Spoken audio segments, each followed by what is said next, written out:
Mateo, ang henyo. Credit to the author. 251 hanggang 60. Ang mga pangalan po na nandito ay galing sa mga name generator. Kung meron man pagkakatulad sa mga pangalan ng tao o lugar at pangyayari, ito ay tunay na hindi sinasadya. Ang mga elder ng PhilHall na pawang pumapasok sa mga saradong lugar ay nagdulot ng kaguluhan sa sekta. Narinig nyo ba?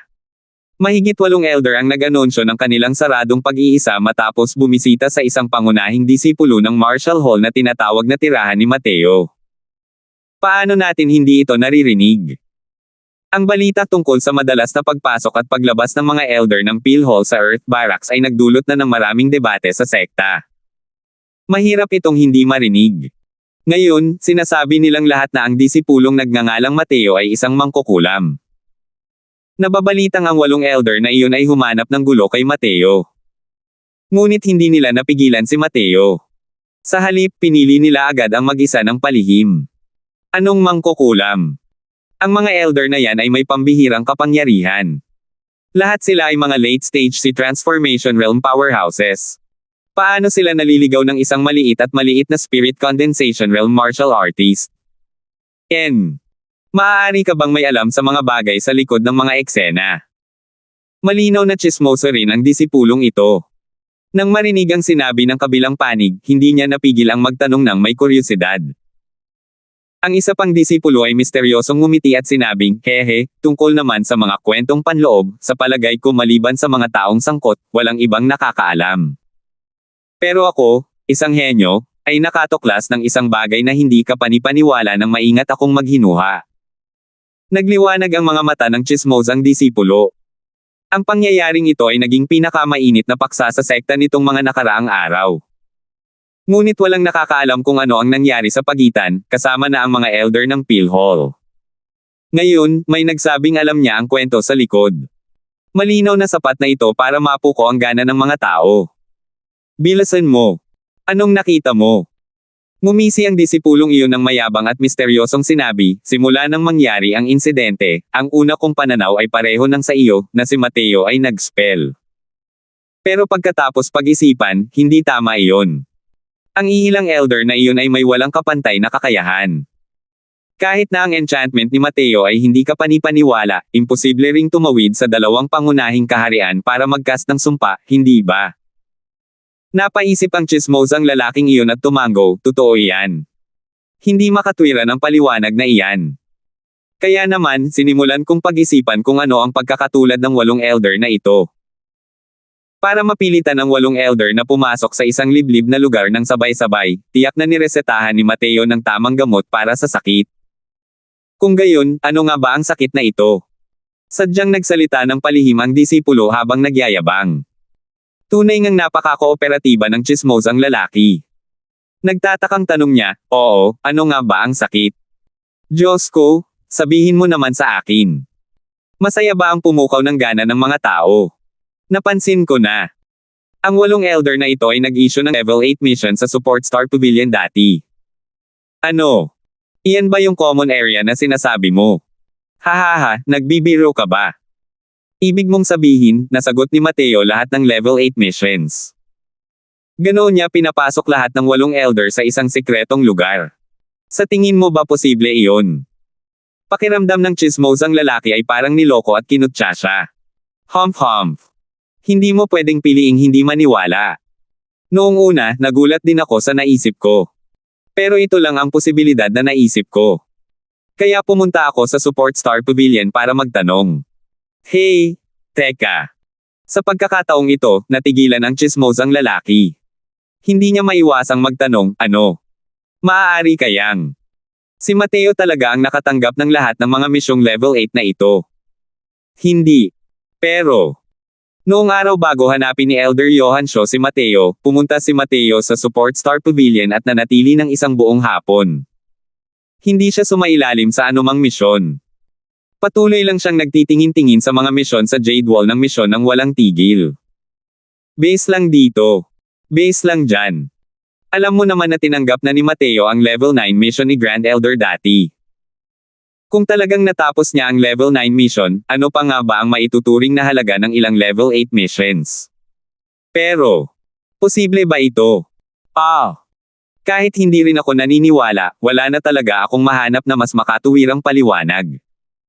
Sect Master, talagang mangkukulam itong si Mateo. Tingnan mo ang pillhole ngayon. Ilan na lang ang natitirang mga elder. Sa harap ni Quinley, binatikos ni Joseph si Mateo bilang isang mangkukulam ng may matinding hinanakit. Sa loob ng 2 araw, lahat ng matatandang pumunta sa tahanan ni Mateo ay nagdeklara ng saradong pag-iisa. Sa totoo lang, nakaramdam din ng kawalan ng katiyakan si Quinley sa kanyang puso. Ngunit nanatiling hindi nagbabago ang kanyang ekspresyon habang sinasabi niya, si Mateo ay isang martial artist lamang sa Spirit Condensation Realm habang ang mga elder ay pawang mga eksperto sa Sea Transformation Realm. Bukod pa rito, ang ilang elder na iyon ay pawang mga eksperto sa Late Stage Sea Transformation Realm. Paano kaya sila magagawang gamitin ni Mateo bilang Hex? Kung gayon, paano ipinaliwanag ng Sect Master ang pangyayaring ito?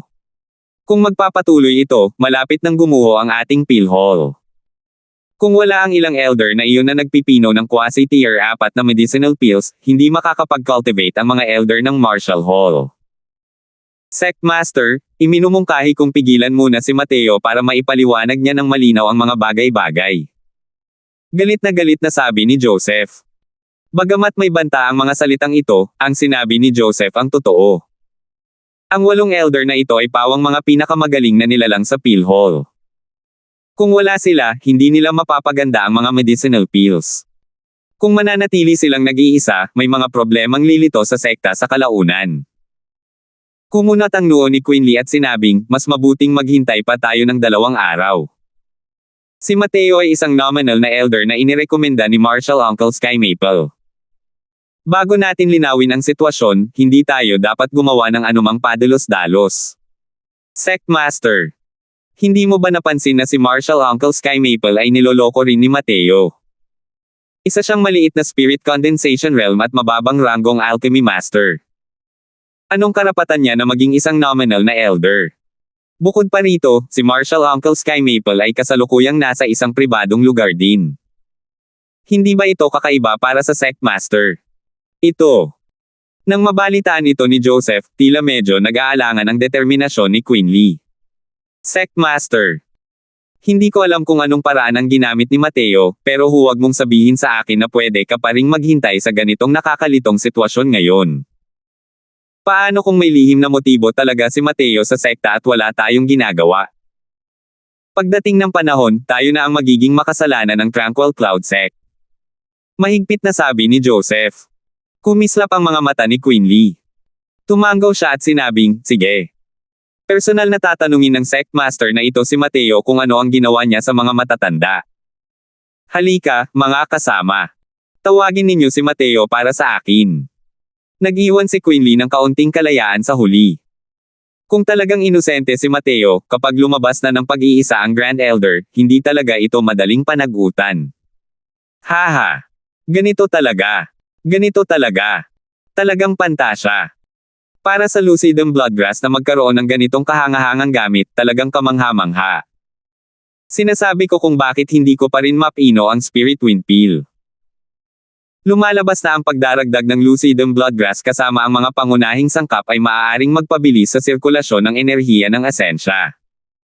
Sa loob ng silid ng pagpipino ni Johan Shaw, tumawa siya ng malakas. Pinapino niya ang Spirit Wind Pill sa bawat pagkakataon ayon sa formula ng pill.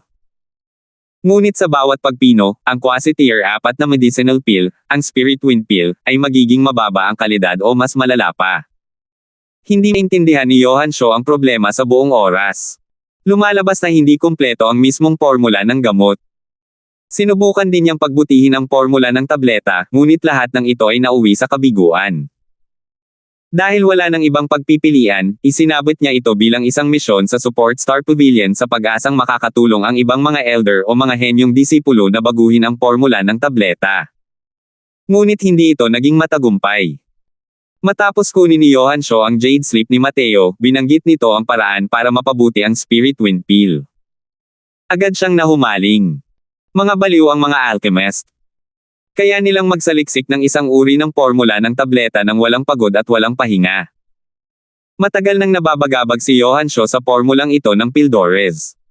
Paano kaya siya magkakaroon ng libreng mood para mag-alala tungkol sa ibang mga bagay? Kaya naman, pinili niyang pumasok agad sa isang pribadong lugar upang pinuhin ang Spirit Wind Pill ayon sa pamamaraan ni Mateo. Tunay nga, tagumpay ito. 252. Ang Spirit Wind Pill ay isang uri ng aktwal na combat medicinal pill. Malawak ang gamit nito. Matapos uminom ng Spirit Wind Pill, mas mabilis na nakakapag-ipon ng essence energy ang martial artist. Kapag ginamit ang parehong galaw, mas makakatipid ng kalahati ng oras ang isang martial artist na uminom ng Spirit Wind Pill. Sa isang realm tulad ng Transformation Realm, ang pagtitipid ng kalahati ng oras para magpakawala ng isang galaw ay nangangahulugan ng pagkakaroon ng ganap na inisyatiba. Nailabas na ang iyong galaw habang ang iba ay nag-iipon pa ng lakas para mailabas ang kanilang galaw. Sinong martial artist ang hindi gugustuhing magkaroon ng ganitong kalamangan? Kung ang mga martial artist ng Tranquil Cloud Sect Transformation Realm ay magdadala ng ganitong uri ng medicinal pill, walang dodang tataas ang kanilang combat power. Ito mismo ang dahilan kung bakit gumugol si Johansson ng napakalaking enerhiya sa gamot na ito. Pero ang ganitong uri ng tier 4 na medicinal pills ay talagang hindi madaling pinuhin. Ang mga depektibong produkto na kanyang pinino ay hindi lamang nagkaroon ng matinding epekto, kundi pati na rin ang mga epektong panggamot na hindi rin halata. Ang gayong tabletang panggamot ay malinaw na hindi magagamit para sa aktwal na labanan. Ngayong nalutas na niya ang mahirap na problemang ito, nakaramdam si Johansson ng panibagong sigla, at ang kanyang espiritu ay napanariwa. Napagpasyahan niyang pasalamatan ng maayos si Mateo. Tungkol naman sa paghahanap kay Mateo para makipagkompetensya, matagal na niya itong pinag-iisipan lampas sa ika-9 na langit. Pagkatapos lumabas ng pag-iisa, tumakbo si Johansson papunta sa Earth Barracks No. 72, ngunit nagkataong nakasalubong niya si Mateo na paalis kasama ang isang binata. Mateo, Benny, saan kayo pupunta? Tanong ni Johansson na puno ng ngiti. Nawala ng malay si Mateo. Hindi niya man lang nakilala ang taong ito. Ang naalala lang niya ay tila isang elder ng Pill Hall si Johansson. Kung tungkol naman sa pangalan nito, hindi niya ito matandaan. Nang makita ni Benny si Johansson, baka sa kanyang mukha ang gulat. Dali-dali siyang lumapit upang magbigay pugay. Nakita ng disipulong si Benny Laken si Martial Uncle Shaw. Sagot ng Martial Uncle, pinatawag ako ng Sect Master ni Mateo para tanungin siya. Nakaalis na ba sa pagkakatago si Martial Uncle Shaw? Tanong. May nangyari ba? Sumimangot si Johansson habang nagtatanong. Nagatubili sandali si Benny, ngunit isinalaysay pa rin niya ang pangyayari ng simple. Si Johansson ang unang taong ipinadala ni Mateo sa isang liblib na lugar. Pero nang marinig siya ni Johansson, agad siyang nagalit ng husto. Kalokohan yan. Anong mangkukulam? Si Mateo ay isang taong nagbigay ng karapat-dapat na serbisyo sa Tranquil Cloud Sect. Hindi ba ako lubos na maayos? Kailan ako niloko? Sinong walang hiya ang nagsasalita sa likuran ko? Sinusumpa ba nito ang elder na ito? Halika, sasamahan kita para makita ang Sect Master. Humarap siyang muli kay Mateo at sinabing, Mateo, ako si Johansson, ang 5th Seat Elder ng Pill Hall. Salamat sa iyo, sa wakas ay matagumpay kong napino ang Spirit Wind Pill. Nang marinig iyon ni Mateo, agad niyang nalaman kung sino ang kabilang panig. Ang ilang misyong nasa level 8 ay natural na napakadali para kay Mateo. Kaya naman, naghanda siya ng mahigit 100 kopya ng mga Jade Sleep. Sino man ang pumunta, direktang ibibigay ni Lucy ang Jade Sleep sa kanya pagkatapos niyang tanungin ang pangalan ng taong iyon. Sa ilalim din ng ganitong sitwasyon, matapos ipahayag ng 8 elder ang kanilang saradong pag-iisa, wala nang dumaan pa. Nang makitang nagpasalamat si Johansson, ngumiti si Mateo at sinabing, simpleng bagay lang na hindi na dapat banggitin.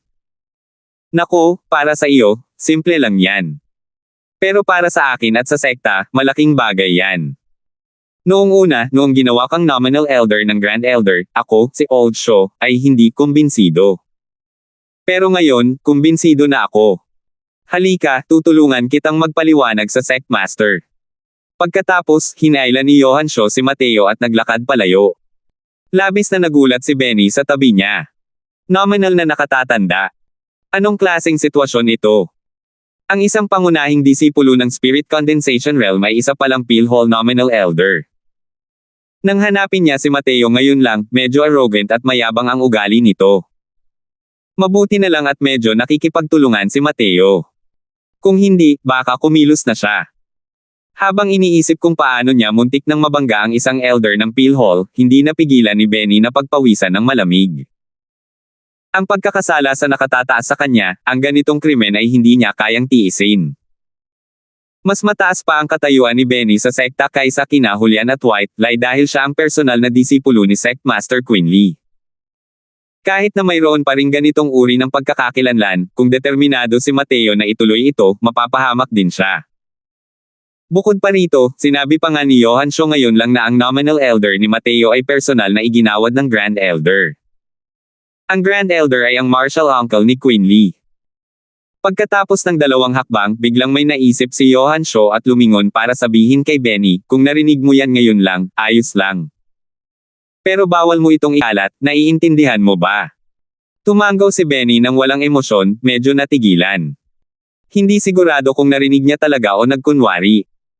Nang makita ni na Quinley at Joseph na dumating si Johan Shaw kasama si Mateo, nawalan sila ng malay. Bakit ka na parito, Johan Shaw? Nagtatakang tanong ni Joseph. Yumuko si Johan Shaw sa dalawa at direktang sinabi, Sect Master, Hallhead, nagkakamali kayong dalawa. Hindi kami ginamitan ni Mateo ng anumang spell kundi gumawa siya ng mga gawa ng katapangan para sa sekta. Kung parurusahan mo si Mateo, hindi ba ito lubos na mabibigo sa puso ng lahat ng mga disipulo at elder? Mga gawa ng kagitingan. Ano ang ibig sabihin nito? Nag-aalinlangang tanong ni Quinley. Ikinwento ni Johan Shaw ang nangyari, naiwan silang dalawa na nakanganga. Kahit anong pagigihan nila, hindi nila maisip kung paano naging ganito kataas ang antas ng alchemy daw ni Mateo sa murang edad. Maaari kayang nagsimula siyang matuto ng mga kasanayan sa alchemy sa sinapupunan ng kanyang ina. Kung tama ang mga hula ko, dapat ay kapareho ko rin ang ibang mga elder. Tinulungan sila ni Mateo na malutas ang isang problemang gumugulo sa kanila sa loob ng maraming taon. Ibig sabihin din yan ay malaki ang magiging hakbang ng ating lakas ng alchemy path ng Tranquil Cloud Sect. Sabihin ninyo sa akin, gumawa ba si Mateo ng mga kagitingan? Galit na galit si Johan Shaw. Nagpalitan ng tingin sina Quinley at Joseph at nakita ang pagkamangha sa mga mata ng kabilang panig. Mateo, bakit hindi mo sinabi kanina na may ginawa kang napakalaking bagay? Muntik ka na naming magawa ng mali. Tumingin si Quinley kay Mateo habang bumaantong hininga ng madamdamin. Tumawa ng mahina si Mateo at sinabing, sa totoo lang, sinadya ni Grand Elder na hikayatin ang lahat na maghanap ng gulo sa akin noong araw na iyon. Nahulaan ko na ang intensyon ni Grand Elder, kaya naghanda na rin ako ng maaga. Nitong mga nakaraang araw, iniiwasan kong makipagkita sa mga tao hindi dahil gusto kong magpanggap sa harap ng mga elder, kundi dahil talagang nagsasanay ako sa isang saradong pag-iisa. Malapit nang magsimula ang malaking kompetisyon ng sekta. Kaka-rating ko lang sa mga realm kamakailan at kailangan kong pagtibayin ang aking cultivation realm. Malapit nang magsimula ang engranding kompetisyon ng sect sa loob ng 2 o 3 araw. Sabik na rin si Mateo na subukan ang kompetisyong ito. Ang dahilan kung bakit siya pumasok sa sekta ay para makipagpalitan ng mga kasanayan sa martial arts sa lahat ng uri ng henyo. Sa ganitong paraan, mas mabilis siyang makakabangon. Kahit na dating isang powerhouse si Mateo sa Divine King Realm, masyadong mahina ang pundasyon niya sa martial path. Wala talaga siyang totoong karanasan sa pakikipaglaban. Bagamat hindi kasing taas ng kay Mateo ang pananaw ng mga henyo sa sekta, natural lang na mayroon silang talento na tawaging mga henyo sa sekta. Ang ganitong kompetisyon ay isa ring napakagandang pagkakataon para kay Mateo para patatagin ang kanyang loob. Bakit naman niya ito palalampasin? Para harapin si Carson, kailangang dumaan si Mateo sa napakaraming mapait na laban. Paano niya magagawang paghandaan ang mga susunod na laban nang hindi niya ito pinagdadaanan? Sa pamamagitan ng ilang mga gamot at paglilinang nitong mga nakaraang araw, lubusan nang napagtibay ni Mateo ang kanyang kaharian. Hinahasa niya ang kanyang kutsilyo para lang harapin ang nalalapit na engranding kompetisyon. Mukhang natauhan si Quinley nang marinig iyon at sinabing, ganoon nga pala. Kami ang nagkasala sa iyo. Tulad ng sinabi ni Elder Shaw, gumawa ka ng mga karapat-dapat na gawain para sa sekta. Natural lang na hindi rin magiging kuripot ang sekta. Gamit ang iyong mga kakayahan, sa palagay ko ay tatalikuran mo ang Tier 2 medicinal pills. Paano kung ganito, gagantimpalaan ka ng sekta ng isang spirit artifact, isang martial technique, at 2 uri ng medicinal herbs? Ikaw na ang pumili. Ang mga puntos mula sa mga level 8 mission na ito ay ibibigay din sa iyo ng naaayon. Paano iyon? Sa isang magandang bagay na tulad nito, malinaw na hindi ito tatanggihan ni Mateo. Kaya naman, tumanggo siya at tinanggap ito. Nang sumunod na 2 araw, nagpatuloy si Mateo sa paghahanda para sa engranding kompetisyon ng sekta habang ang mga elder na nasa loob ng saradong bodega ay soyerod sunod na lumabas sa pag-iisa. Pagkalabas nila sa kanilang pag-iisa, halatang nakarinig sila ng iba't ibang tsismis at usap-usapan. Hinanap nilang lahat si Quinley para magpaliwanag para kay Mateo. Kinailangan ni Quinley na magsikap ng husto bago niya ito maipaliwanag ng malinaw. Pagkatapos ng 2 araw, magsisimula na ang engranding kompetisyon ng sect. Ngunit sinalubong ni Mateo ang isang panauhin. 253. Ilang araw na ang nakalipas, natanggap niya ang mensahe ni Mateo na humihiling sa kanya na bumalik sa sekta na nagsasabing nakakolekta na siya ng sapat na puntos at maaari na siyang makipagpalitan para sa ibabang bahagi ng Purple Center Soul Incantation. Nang matanggap ang balitang ito, wala nang hihigit pa sa pagkabigla sa puso ni Jovan. Wala pang 1 buwan mula nang umalis si Mateo sa estado ng Novaria. Sapat na ba ang nakuha niyang puntos? Kailangang malaman ng isa na siya ay naging dekano sa estado ng Novaria ng mahigit 10 taon bago halos makatipid ng 1,000,000 puntos. Kulang pa rin siya ng 400,000 puntos. Kumita si Mateo ng 400,000 puntos sa loob ng wala pang 1 buwan.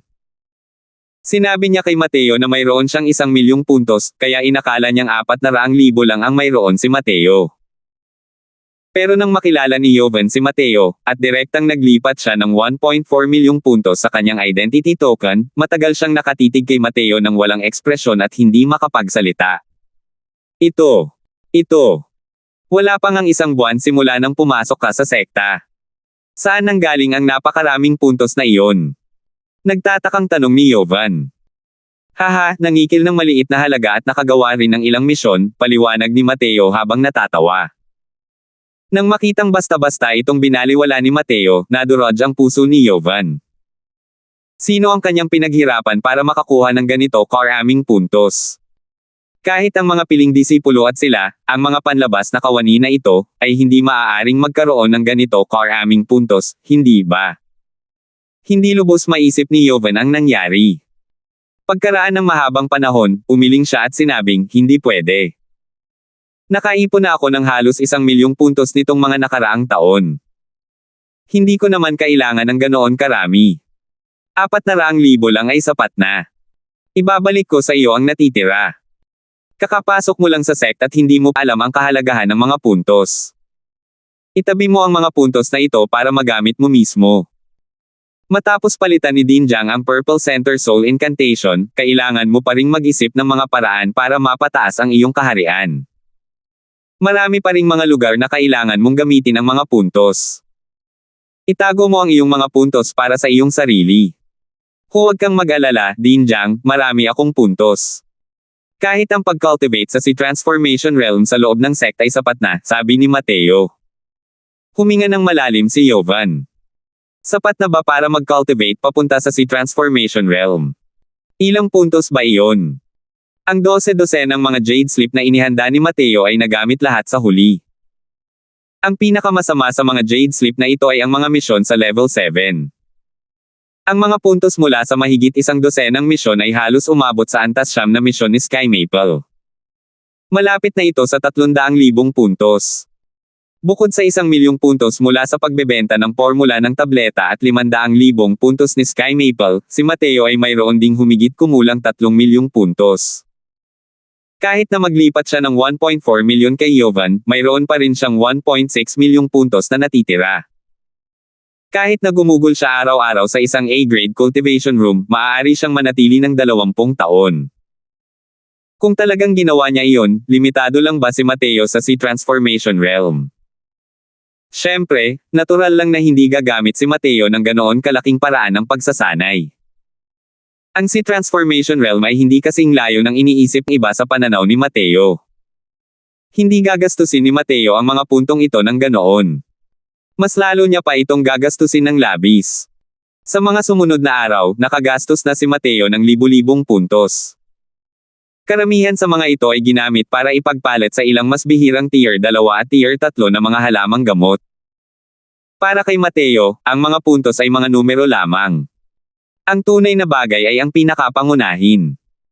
Noong nasa estado ng Novaria siya, ang tier 3 medicinal herbs ay napakahalaga na. Kahit na may kakayahan si Mateo na umakyat sa langit, para rin siyang isang matalinong asawa na hindi marunong magluto ng walang kanin. Ngunit maraming mahahalagang halamang gamot sa Tranquil Cloud Sect na hindi nakikita sa secular na mundo. Magagamit ito ni Mateo upang pinuhin ang maraming tabletang panggamot kung sakaling may hindi inaasahang pangangailangan. Sa mga sinabi ni Mateo, nanatiling medyo naghihinala si Jovan. Ngunit matapos niyang tingnan ang kanyang identity token, sa wakas ay tinanggap ni Jovan ang tulong ni Mateo. Akala ko noong una ay kailangan kong magpakahirap pa ng ilang taon sa estado ng Novaria, pero hindi ko inaasahan na ganito kabilis darating ang kaligayahan.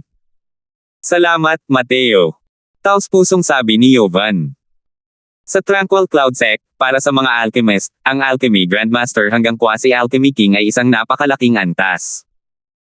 Kung tatawirin mo ito, magiging elder ka ng sekta at mapabilang sa mga matataas na opisyal ng sekta. Kung hindi mo ito tatawirin, maaari ka lang mawala sa gitna ng karamihan at maging mga taong nasa labas ng bilog na nangangalaga sa sekta. Masyadong magalang si Din Jiang. Kung hindi dahil sa paghingi mo kay Teacher Oliver na protektahan ako, malamang ay isa na akong patay na kaluluwa sa ilalim ng palad ni Luban. Hindi na dapat banggitin ang maliit na bagay na ito, nakangiting sabi ni Mateo. Dahil ganoon nga, hindi ako magbibigay ng ganoong kalaking reaksyon. Tatanggapin ko ang malaking Reg Along ito. Tama, bukas ang engranding kompetisyon ng sect. Mateo, alam kong napakalakas mo, pero masyadong mababa ang iyong kaharian sa huli. May ilan pa ring tao na kailangan mong pansinin, biglang sabi ni Jovan. Naging interesado rin si Mateo matapos marinig iyon. Halos isang buwan na mula nang pumunta siya sa Tranquil Cloud Sect, ngunit ang mga elder lang ng Philhall ang kanyang nakakasalamuha. Wala talaga siyang oras para maunawaan kung sino ang mga kakilakilabot na karakter sa Marshall Hall. Handa akong marinig ang mga detalye. Nagpakita si Mateo ng isang sabik na tingin. Tumanggaw si Joven at sinabing, sa palagay ko, kahit na nasa Earth Barracks ka na ngayon, ang lakas mo ay hindi pa nababawasan ng mga pangunahing disipulo ng Heaven Barracks. Sa loob ng Heaven Barracks, may ilang tao na ang lakas ay medyo kayang harapin ang langit. Kapag nakaharap mo sila, kailangan mong mag-ingat. Siyempre, ang dahilan kung bakit sila malakas ay dahil mas mataas ang kanilang kaharian kaysa sa iyo. Kung kayo ay nasa parehong antas, naniniwala akong maaari mo silang agad na talunin. Ang paghatol ni Joven sa lakas ni Mateo ay halos kapareho ng kay Julian. Ang 4th level Spirit Condensation Realm na si Mateo ay malamang na hindi na mas mababa kaysa sa mga piling tao sa Heaven Barracks.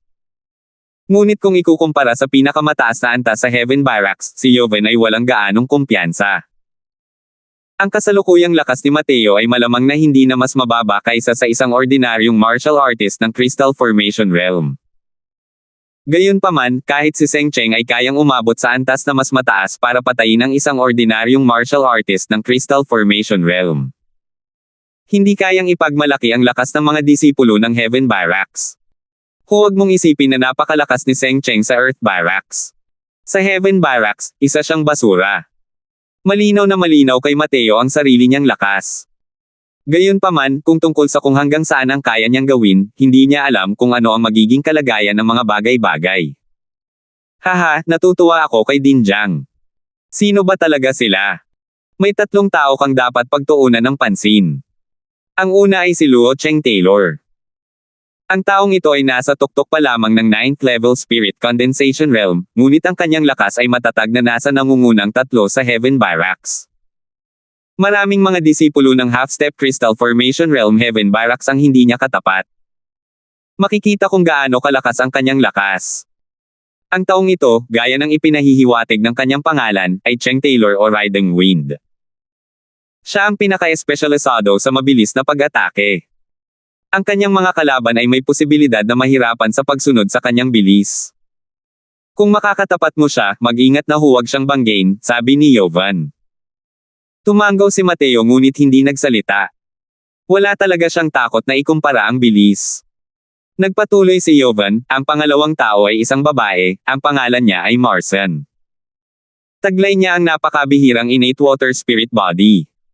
Mas matanda lang siya sa iyo ng 2 taon pero isa na siyang eksperto sa half-step crystal formation realm. Ang bilis ng kanyang cultivation ang numero 1 sa Tranquil Cloud Sect.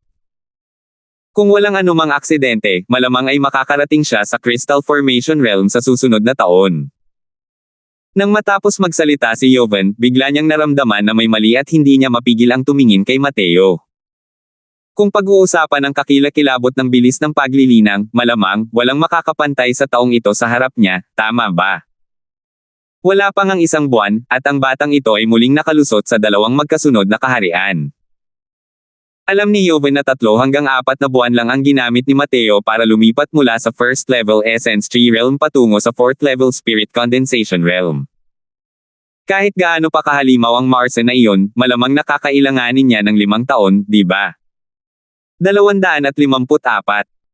Tumanggaw si Mateo sa loob-loob at naalala ang mga pangalan ni Luo Cheng Taylor at Marsan.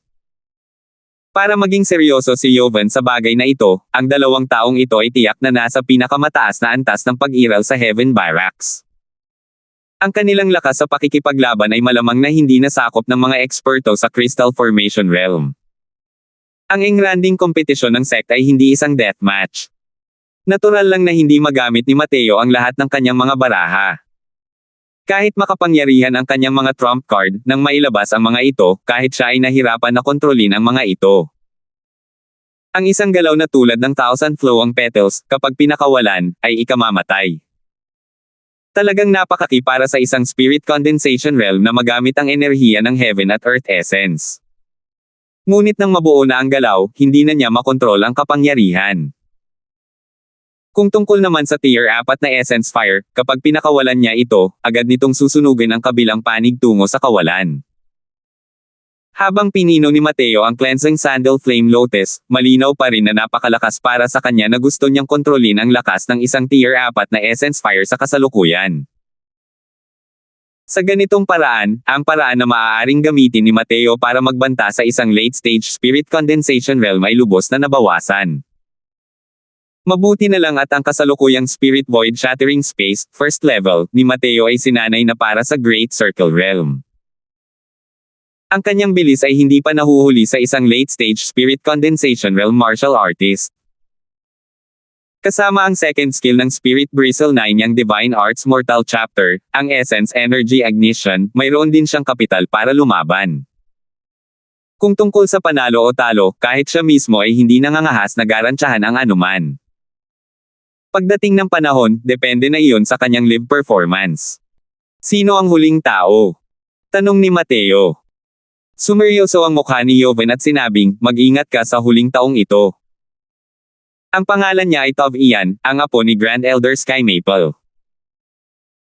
Sa mga pangunahing disipulo, siya ang kinikilala ng publiko bilang ang pinakamatalentadong tao. Naging interesado si Mateo nang marinig iyon at nagtanong, oh. Anong mga kamangha-manghang aspeto mayroon ng Tov Ian na ito? Si Tov Ian ay mayroong di pangkaraniwang mataas na kakayahan sa pag-intindi simula pa noong bata pa siya. Tulad mo, nalagpasan din niya ang Nine Heavens Road. Bagamat hindi niya nalagpasan ang Nine Heavens Road sa Essence Tree Realm tulad mo, hindi pa siya natatagalan sa Spirit Condensation Realm. 3 taon na ang nakalilipas nang malagpasan niya ang Nine Heavens Road, siya ay first level Spirit Condensation Realm pa lamang. Ngayong 3 taon na ang lumipas, isa na siyang half-step Crystal Formation Realm expert. Kung walang aksidente, tiyak na aabant siya sa elite disciple sa pagkakataong ito. Kung makakasalubong mo siya, dapat kang mag-ingat. Sa puso ni Jovan, ang kanyang pagpapahalaga kay Tov Ian ay malinaw na napakataas. Kung hindi lumitaw si Mateo, si Tov Ian ang magiging numero 1 tao sa puso ni Jovan sa mga kabataan.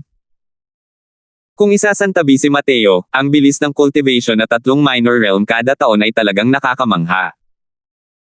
Bukod pa rito, gumawa pa siya ng mahalagang hakbang para makarating sa Crystal Formation realm. Kalahating hakbang na Crystal Formation. Sa Tranquil Cloud Sect, mas malaki ang potensyal na ipinahihiwatig nito kung mas maaga itong makadaan sa Nine Heavens Road. Pareho sina Julian at White Lie. At ang mga nakalampas sa Nine Heavens Road ay pawang may napakalakas na lakas sa pakikipaglaban. Kaya nilang lampasan ang lahat ng martial artist na may parehong antas.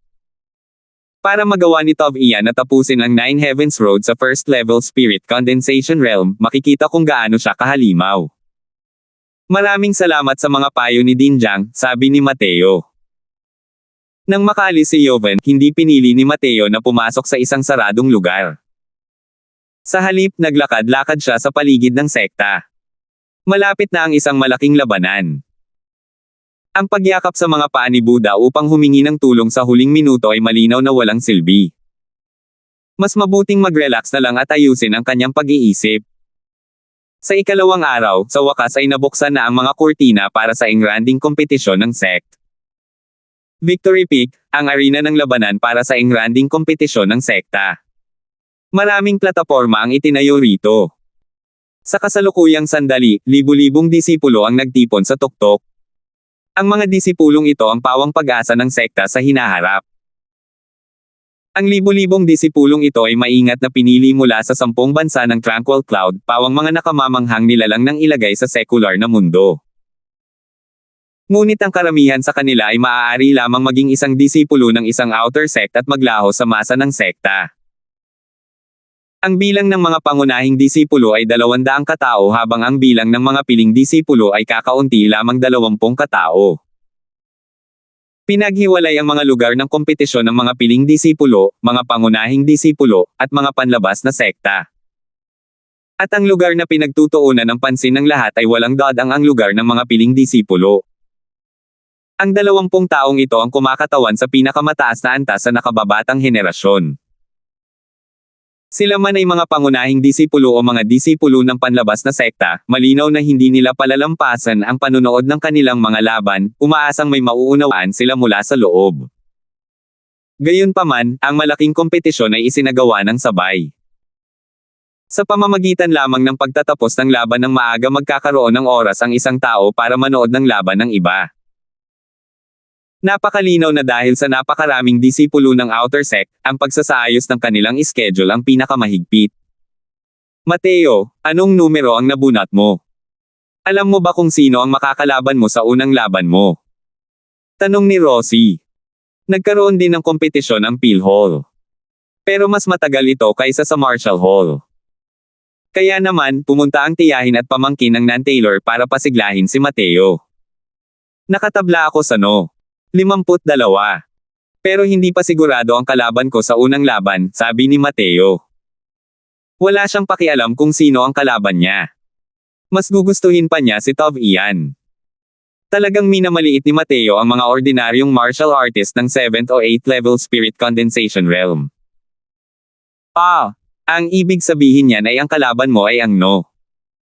149. Sino kaya ang no? 149. Tanong ni Sandra. Ang bilang ng mga pangunahing disipulo ay nakatakda sa 200 katao. Magpapalabunutan ng mga disipulo upang matukoy ang kalaban. Pagkatapos ng bunutan, lalaban ang no. Isang laban sa no. 200. Lalaban ang no. 2 laban sa no. 199 at iba pa. Nakakuha si Mateo ng no. 52. Ang kanyang kalaban ay natural na no. 149. Siyempre, para hindi magkita-kita ng maaga ang pinakamalakas na core disciples na maaaring makabawas ng malaki sa mga susunod na laban, ang top 10 sa nakaraang kompetisyon ay automatikong magiging seeded contestant. Medyo mahina ang lakas ng mga kalaban ng 10 taong ito. Wala naman talagang dapat panoorin sa simula. Aaminin agad ng kanilang mga kalaban ang pagkatalo pagkarating nila. Gayunpaman, natural lamang na may mga espesyal na pangyayaring nangyari sa mga nakaraang kompetisyon. Tulad ng pagiging malas ng ika-11 na disipulo na nasa ranggo at nakakuha ng numero pagkatapos ng no. 190 po. Kung gayon, magiging kapana-panabik ang unang laban. Ngunit kung ikukumpara, ang ganitong sitwasyon ay napakabihirang mangyari. Nakakuha si Mateo ng ika-52 pwesto. Hindi malaki ang tsansa na makatapat ang isang malakas na tao. Bahala ka. Harapin mo yan kapag dumating na. Terry, anong numero ang nabunot mo? Tanong ni Mateo kay Terry na nasa tabi niya. Kapag nakikipaglaban, ang mga pangunahing disipulo ay hindi nahahati sa Heaven o Earth Barracks. Bulang. 170, sabi ni Terry. Ah, ganoon di ba? Laban sa no. 31. Parang malakas na tao yan. Sabi ni Mateo. Walang pakialam na sumagot si Terry, hindi mahalaga. Harapin mo na lang yan kapag dumating na. Haha. Mabuti naman yan. Dahil sa lakas mo, hindi dapat maging problema ang pag-akyat sa top 50. Natatawang sabi ni Mateo. Sana nga. Si Terry ay isa rin sa mga taong nakalagpas sa Nine Heavens Road. Makikita kung gaano kaganda ang kanyang pananaw. Sa loob ng 1 hanggang 2 buwan, napakabilis na bumuti ang takbo ni Terry. Wala lang talaga siyang pagkakataong ipakita iyon. Naniniwala si Mateo na sa lalong madaling panahon, tiyak na mapapansin siya ng husto. Makinig kayong lahat ng mga disipulo. Malapit nang magsimula ang engranding kompetisyon ng SEC. Hanapin ninyo agad ang inyong mga plataporma ayon sa inyong mga numero. Isang elder ng Marshall Hall ang nag-ipon ng Essence Energy para sumigaw ng malakas. Nagtama ang mga mata ni na Mateo at Terry nang marinig iyon at napangiti. Pumunta na sila sa kani-kanilang plataporma. Si Mateo ay nasa no. 52 na nasa platform no. 52 din. Pagdating niya sa kanyang plataporma, maagang naroon ang disipulong no. 149. Nang makita ni Mateo ang kabilang panig, hindi niya sinasadyang natigilan. Wala talagang kwento kung walang nagkataon. 255. Tumingin si Jules kay Mateo na nasa tapat niya na may berdeng mukha. Hindi niya kailanman inakala na makakaharap niya ang nakakatakot na bituin na ito sa unang round. Pagkatapos bumalik ni Seng Cheng noong nakaraan, binalaan niya ito na huwag nang guluhin pa si Mateo. Nagbibiro ka siguro. Isang baguhang disipulo na may mahigit 1,000,000 puntos. Sino ang mag-aakala kung anong nakakatakot na background ang mayroon siya? Kahit ang mga ordinaryong elder ay walang gaanong puntos, ngunit ito ay nasa isang disipulo ng Spirit Condensation Realm. Ito ay masyadong kakaiba. Sa pakikinig sa mga salita ng kanyang nakatatandang kapatid, alam din ni Jules na si Mateo ay hindi isang taong kaya niyang saktan. Hindi niya lang talaga inaasahan na makakasalubong niya si Mateo ng ganito kabila sa unang round.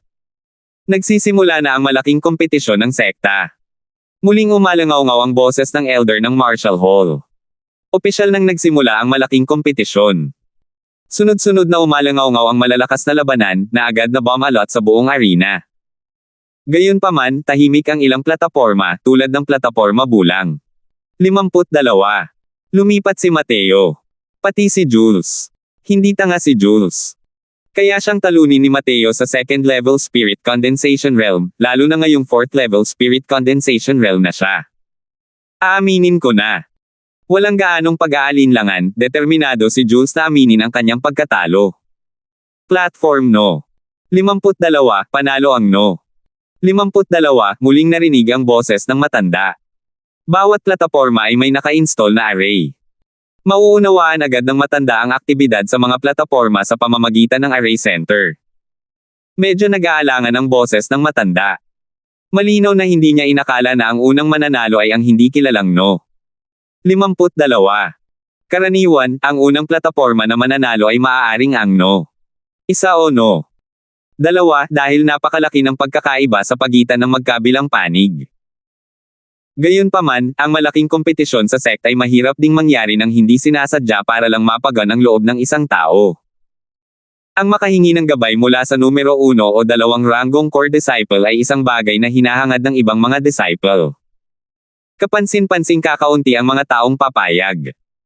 Ang direktang pag-amin ni Jules sa pagkatalo ay nagresulta rin kay Mateo na maging unang nanalo sa 100 plataporma. Sino ang nasa platform no? 52. Hindi naman sinasadyang sumuko ng kalaban, di ba? Oo nga. Sa mga nakaraang malalaking kompetisyon, palaging no. Isa ang unang nananalo. Masyadong malayo ang agwat sa lakas ng senior apprentice brother Tov Ian at ng sa amin. Ano ba ang meron sa no? 52 na ito na sumikat ngayon. Sino ang nakakaalam? Sa lohikal na pagsasalita, maliban sa ilang mga baliw na nasa top 10, ang pagkakaiba sa lakas para sa mga nahuhuli ay hindi magiging katawa-tawa. Kahit na matalo sila, imposibleng maging mas mabilis kaysa kay senior apprentice brother Tov Ian, tama ba? Sino ang may pakialam? Pagkatapos ng unang round na ito, natural lang na malalaman natin kung sinong Diyos itong no. 52. Ang pinakamasama sa Rango 1 ng Heaven Barracks ay ang malailit na lakas ng mga disipulo. Para silang mga nilalang na parang mga crane sa gitna ng mga manok sa gitna ng mga pangunahing disipulo. Kaya naman, sa bawat engranding kompetisyon, palaging no. Isa ang unang nananalo. Pero may kaunting aberya na nangyari simula pa lang ngayon. Isang hindi kilalang no. 52 ang unang nanalo. Nakaakit ito ng maraming mausisang mata.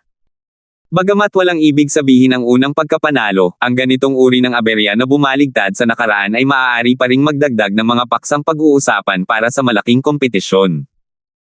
Sinimulan ng mga disipulo ang kompetisyon pagkatapos mismo ng bunutan, kaya bukod sa unang 10 na paunang natukoy, hindi alam ng iba kung sino ang may kung anong bilang. At mga atake na sana si Tov Ian sa plataporma bulang. Isa nang marinig niya ang boses ng matanda. Biglang bumilis ang tibok ng kanyang puso. Nabalitaan kong dalawang pangunahing disipulo na nakalusot sa Nine Heavens Road ang dinala kamakailan. Isa sa kanila ang nagtagumpay sa paglampas sa hamon gamit ang Essence Tree Realm Cultivation. Maaari kayang isa sa kanila ang no. 52 na ito. Naisip ni Tov Ian sa sarili. Alam ng mga nakalampas sa Nine Heavens Road na makakakuha ng napakalaking gantimpala ang isang tao mula roon. Para harmony ng Nine Heavens Road sa Essence Tree Realm, ang hirap ay higit pa sa inaasahan. Kahit si Tov Ian mismo ay nangahas lamang na harmony ito pagkatapos niyang maabot ang Spirit Condensation Realm. Walang duda, ang paglitaw ni Mateo ay nagbigay kay Tov Ian ng hindi mahahalatang presyon. Ngayong nangyari ang kakaibang sitwasyon sa malaking kompetisyon, talagang napukaw nito ang kuryosidad ni Tov Ian. Tumingin si Tov Ian sa kalaban niya sa tapat niya at malamig na sinabi, "Pasensya na, ganito na lang tayo magtapos." Pagtapos, para lamang makita ang isang guhit ng sinag ng espada na kumislap. Lumipad palabas ang kanyang kalaban. Hindi pangkaraniwan ang nabunot na no. 200 ngayon. Hindi niya maiwasang isipin na napakalaki ng agwat nila ni Tov Ian. Hindi niya man lang nakita ng malinaw kung paano umatake si Tov Ian ngayon lang na parabang hindi man lang siya gumalaw kanina. Nakakatakot ang ganoong lakas. Nagpumiglas na tumayo si No. 200 at magalang na sinabi, "Maraming salamat sa ipinakitang awa ni Senior Apprentice Brother Tov Ian. Natalo ako." Tumanggaw si Tov Ian at naglakad pababa ng plataporma. Hindi talaga siya maaakit ng ganitong kalaban. Kung papayag lang siya, ang galaw na iyon ngayon lang ay nakapatay na sana sa kabilang panig. Gayunpaman, ito ang engranding kompetisyon ng sect. Bahagyang nasugatan lang ang kabilang panig. Sa loob ng Spirit Condensation Realm, halos walang talo si Tov Ian. Ang kanyang mga kalaban ay hindi kailanman naging mga martial artist ng Spirit Condensation Realm. Tanging ang mga taong kabilang sa mga piling disipulo ang kanyang mga karibal. At sa hindi nalalayong hinaharap, tatapakan din niya ang mga taong iyon. Gayunpaman, ang binatang iyon na humamon sa Nine Heavens Road sa Essence Tree Realm ay nagbigay pa rin sa kanya ng kaunting kuryosidad. Bagamat hindi niya inisip na mas malakas ang kabilang panig kaysa sa kanya, hindi niya may kakailan na hindi dapat maging mas mababa ang kabilang panig sa kanya. Sa katotohanan, handa rin si Tov Ian na hamanin ang Nine Heavens Road sa Essence Tree Realm. Ngunit noong mga oras na iyon, hindi siya gaanong kumpiyansa, kaya sumuko na siya. Ang kakayahang lampasan ng kabilang panig ang Nine Heavens Road sa Essence Tree Realm ay nangangahulugan lamang na ang kanyang swerte ay bahagyang mas maganda kaysa sa kanya. Nabalitaan niya na ang kabataang si Mateo, ang kabataang nasa estado ng Novaria, ay napilitang pumasok sa Nine Heavens Road. Malamang ay na-stimulate niya ang kanyang potensyal sa isang sitwasyong walang pag-asa bago niya ito matagumpay na malampasan. Dahan daw ang naglakad si Tov Ian papunta sa gitna ng hanay ng mga Sawyer Dalo. Pagdating niya ay nadatnan niya ang matanda na nag-oorganisa ng hanay ng mga Sawyer Dalo. Mahirap para sa iyo, Elder Taylor, yumuko si Tov Ian at sinabi. Ah, si Tov Ian pala. Ang hirap maglingkod sa sekta. Haha, pumunta ka para magtanong tungkol sa no. 52, di ba? Natatawang sabi ni Elder Taylor. Hindi ito itinago ni Tov Ian at bahagyang tumango. Akala ko hindi mo papansinin ang ganitong maliit na bagay. Tutal, sandali lang naman ang kailangan mo kung gusto mong talunin ang kalaban mo. Ngumiti si Tov Ian at sinabing, may gusto lang akong kumpirmahin. Nadaanan ni Mateo at Terry ang Nine Heavens Road. Bagamat hindi ito itinuturing na confidential na impormasyon, ang mga ulat mula sa mga secular na dojo sa mundo ay karaniwang diretso sa itaas. Hindi alam ng mga ordinaryong elder ni hindi sila interesado na malaman ang ganitong bagay. Apo ng apong lalaki si Tov Ian. Pambihira ang kanyang pagkakakilanlan. Natural lang na naroon ang espesyal na pribilehiyong ito. Hindi rin tatanggi si Elder Taylor na bigyan siya ng ganitong mukha. Medyo nagtataka lang siya kung ang ganitong maliit na bagay tulad ng pagkapanalo sa no. 52 ay talagang mag-aalala kay Tov Ian. Sa pananaw ni Elder Taylor, dapat ay papunta na si Tov Ian sa plataporma ng mga piling disipulo ngayon. Napakatindi ng sitwasyon ng labanan doon. Hindi pa dapat ito natapos sa ngayon. Ang no. 52 ay tinatawag na Mateo, isang baguhang core disciple. Kung tutuusin, medyo kakaiba.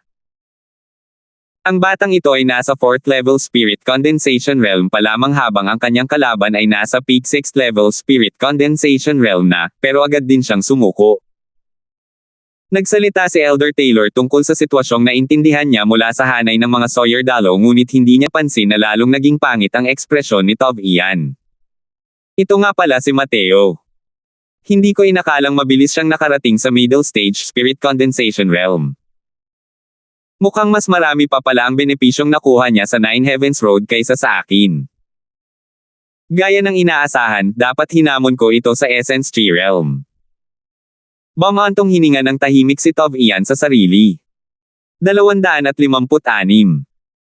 Sa landas ng pakikipaglaban, mas maaga at mas maraming nauunawaan ang mga heavenly Dao, natural na mas malaki rin ang magiging tagumpay ng isang tao sa hinaharap.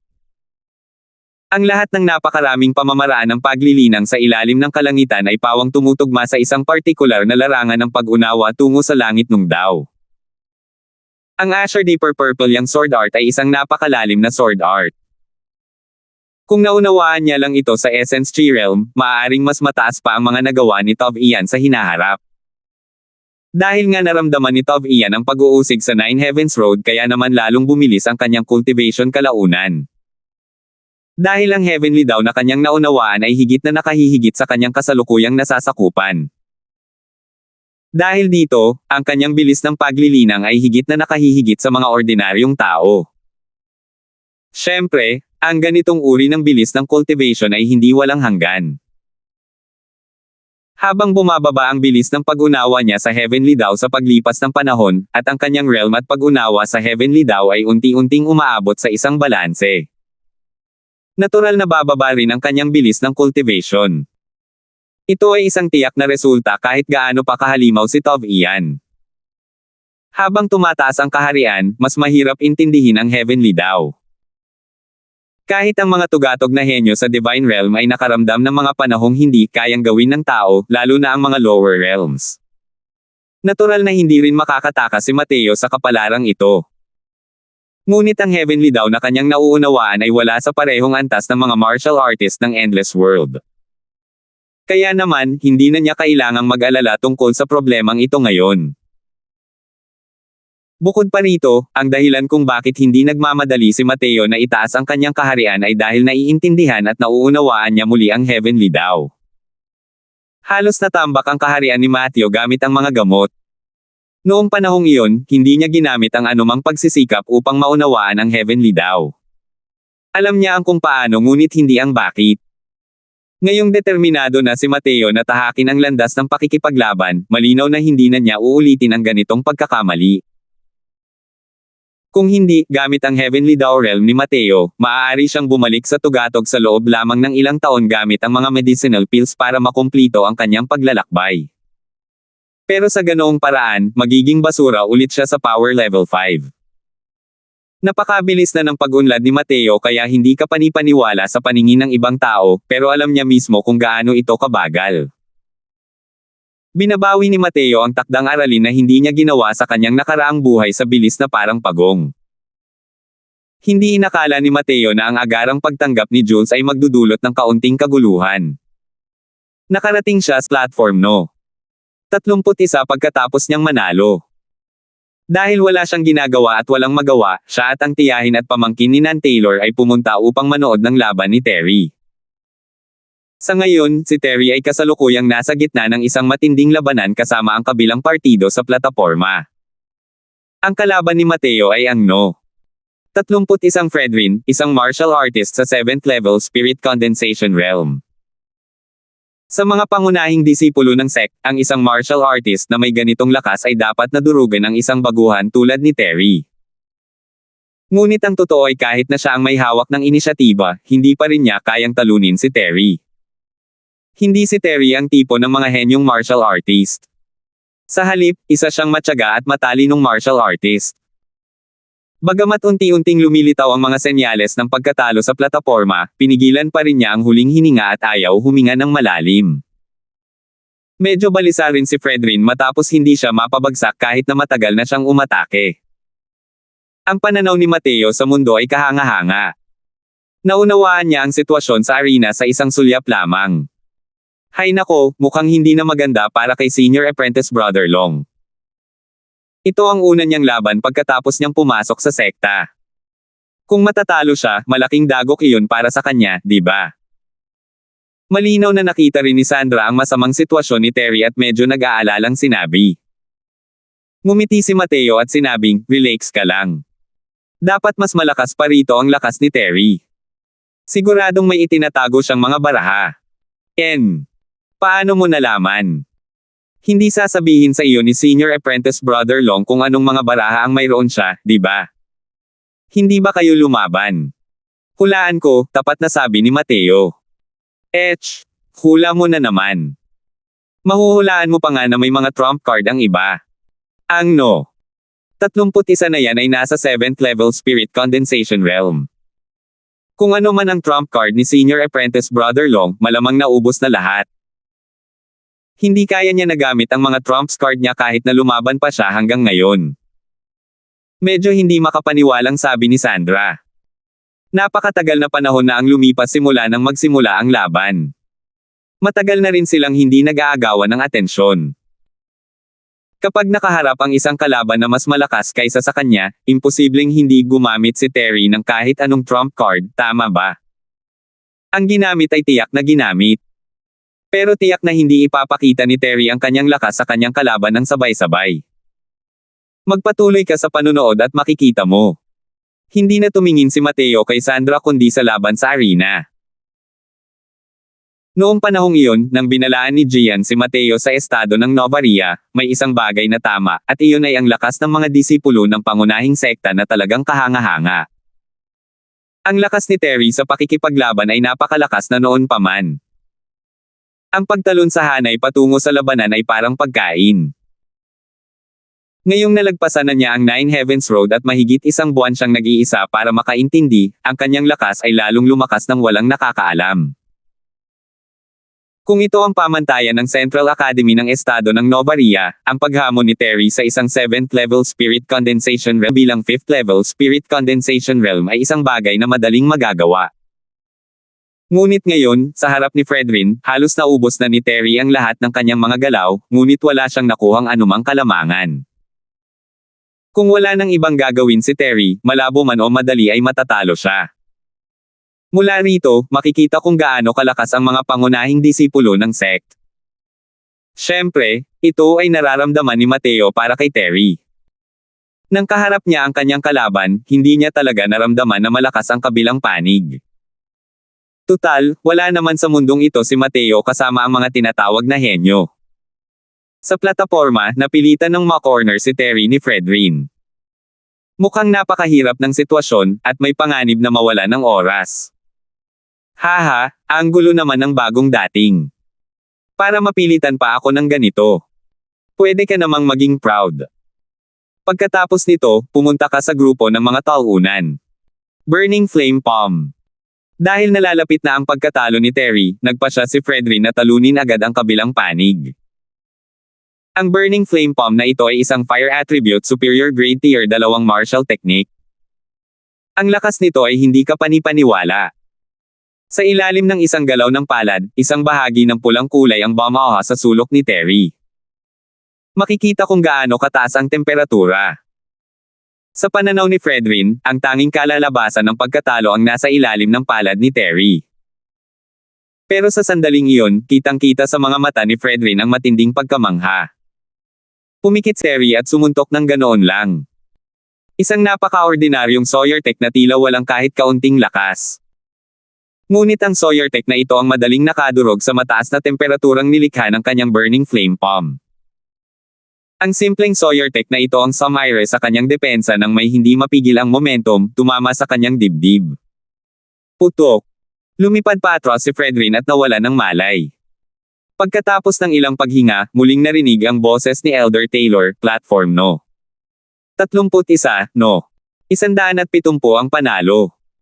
Tiningnan ni Mateo ang kamaong ito mula kay Terry at hindi mapigil ang mapangiti ng bahagya. Ang kakayahan sa pag-intindi ng lalaking ito ay talagang hindi isang ordinaryong uri ng kapangyarihan. Talagang naunawaan ni Terry ang ilang mababaw na kaalaman mula sa daliring ginamit niya sa pagbibigay ng mga panturo kay Lucian. Bukod pa rito, matagumpay na napalitan ni Terry ang layunin ni Mateo na gumamit ng espada at ginawang layunin niya ang paggamit ng kamao, at tinahak niya ang landas na para sa kanya. Sa hinaharap, kung maperpekto ni Terry ang kanyang layuning ito, tiyak na magiging pambihira ang kanyang mga nagawa. Gayunpaman, ang ganitong uri ng kalsadang nilikha mismo ng isang tao ay hindi madaling tahakin. Ang kahirapan ay 10 beses, o 10 beses pang mas mahirap kaysa sa mga ordinaryong tao. Pero kapag natapos na niya ang daang ito, tiyak na magiging isang makapangyarihang rehiyon ang Terry sa hinaharap. Kahit papaano, ang pagbasag ng kawalan at pagpasok sa Divine Realm ay hindi dapat maging problema. Panalo talaga si Senior Apprentice Brother Long sa ganoong sitwasyon. Talagang kamangha-mangha. Gulat na bulalas ni Sandra. Mateo, yung Sawyer Tech ni Terry kanina lang, bakit pakiramdam ko parang nag-aalangan na, sabi ni Rosie. Ngumisi si Mateo at sinabing, tama. Lihim nga siyang natuto at lumikha ng isang fist intent na pagmamayari niya. Hehe, kung hindi mahuhulog si Terry, maaari siyang maging pinakamalakas na powerhouse ng Endless World sa hinaharap. 257. Nang sabihin ito ni Mateo, nanigas ang balahibo ni Rosie at Sandra. Anong klaseng konsepto ang pinakamalakas na powerhouse ng Endless World? Sa kasalukuyan nilang kaharian, talagang hindi ito kapanipaniwala. Ang pinakamalakas na powerhouse ng Endless World. Ikaw pa ang naglakas loob na sabihin iyan. Malamig na tawa ang narinig mula sa gilid. Tumingin si Mateo at nakita ang isang binata na may gwapong mukha na parang inukit na jade, mga 18 o 19 na taong gulang. Ang taong ito ay si Tov Ian na wala ng ibang magawa. Pagkatapos niyang umalis sa lugar ni Elder Taylor, nagpasya siyang pumunta at tingnan ang isa pang kalaban ng Nine Heavens Road, si Terry. Ngunit hindi niya inakalang maririnig niya si Mateo na nagsasalita ng kalokohan pagkarating niya rito.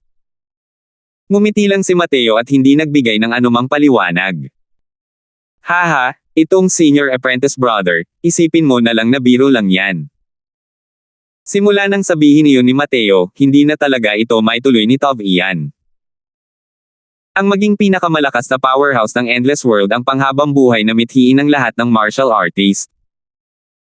Medyo nakakalito ang hula ni Mateo, ngunit sa katotohanan, hindi nito naapektuhan ang mahahalagang aspeto. Sinuri ni Tov Ian si Mateo. Tila may naramdaman siya at nagtanong, ikaw si Mateo. Sa pagkakataong ito, si Mateo naman ang natigilan. Kilala ako ni Senior Apprentice Brother. Mukhang tama nga ang hula ko. Tov Ian ang tawag ko. Dapat narinig mo na ako, malamig na sabi ni Tov Ian. Ang mga salitang nagpapakita ng labis na pagmamataas, tanging isang henyo tulad ni Tov Ian ang maglalakas loob na sabihin ito. Kahit medyo nakakabaliw, totoo naman ito. Narinig na nga ni Mateo ang tungkol sa kanya noon. Bahagyang nanlamig ang ekspresyon ni Mateo. Hindi niya inakalang ang binatang ito sa harap niya ay ang numero 1 pala sa ranggo ng mga pangunahing disipulo, si Tov Ian. Kaya, ako si Senior Apprentice Brother Tov Ian. Pasensya na, ikinuyom ni Mateo ang kanyang mga kamao at bati. Kahapon, narinig niya ang tungkol sa husay ni Tov Ian, pero hindi niya inaasahan na makakaharap niya ito ngayon. Pero, bakit nga ba siya pumunta rito? Bahagyang hindi nagustuhan ni Tov Ian ang naging reaksyon ni Mateo. Karaniwan, kapag unang beses siyang nakasalubong ng mga bagong disipulo, karamihan ay magpapakita ng nabighani at humahanga na tingin. Ngunit hindi si Mateo. Ito ay isang palitan ng mga katumbas.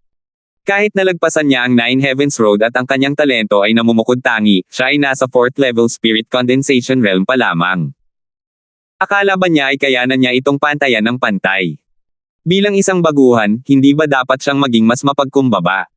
Mahihirapan ng taong ito na makamit ang kahit ano. Binigyan ni Tov Ian si Mateo ng ganitong pagpapahalaga sa kanyang puso. Palaging tinuturuan ni Sky Maple si Tov Ian na huwag maging mayabang dahil sa kanyang talento. Kung hindi, tiyak na malilimitahan ang kanyang mga tagumpay sa hinaharap. Hindi ito tungkol sa mga depekto sa personalidad na nakakaapekto sa paglilinang, kundi ang isang personalidad kung saan ang isang tao ay kumikilos ng may labis na tiwala sa sarili niyang kakayahan ay madaling hamakin ang lahat. Ang taong ito ay madali ring dumanas ng mga balakid. Ang ilang mga tao ay nagiging mas matapang sa harap ng mga balakid, habang napakakaunting mga henyo na mayabang dahil sa kanilang talento ang lumalaki. Ito ay dahil hindi nila matiis ang mga balakid. Bagamat may taglay na pagmamataas si Tov Ian, hindi siya kailanman naging palabiro. Kapag mahina ang kanyang lakas, alam niya kung paano igalang ang mga nakatatanda. Sa paghusga sa iba gamit ang sarili niyang paghusga, natural na naramdaman ni Tov Ian na umaasa si Mateo sa kanyang talento para maliitin ang iba. Tumanggo lang si Tov Ian at hindi masyadong nagsalita. Sa halip, itinuro niya si Terry at nagtanong, sabi mo kaya niya maging pinakamalakas na powerhouse ng Endless World. Bakit? Base lang sa isang Sawyer Tech na iyon. Nakita ko rin ang Sawyer Tech na iyon kanina. Kahit desente ang lakas, hindi ba't katawa-tawa na sabihin na kaya niya maging pinakamalakas na powerhouse ng Endless World batay doon. Kung sinabi ni Mateo na maaari siyang maging pinakamalakas na powerhouse ng Endless World, tiyak na tatawa lang si Tov Ian, at pagkatapos ay aalis na may kasamang pagkislap ng kanyang manggas. Ang isang taong mayabang at napakataas ay hindi karapat-dapat sa atensyon niya, ni Tov Ian. Pero si Terry ang binanggit ni Mateo kanina at hindi ang kanyang sarili. Dahil dito, medyo naging mausisa si Tov Ian. Hindi inakala ni Mateo na totoo pala ang kutob ni Tov Ian. Ngumiti siya at sinabing, gusto ba talagang malaman ni Senior Apprentice Brother Tov Ian? Sabi ni Tov Ian, syempre naman. Gusto kong malaman kung nagbibiro ka lang o kaya mo bang suportahan ang mga sinasabi mo.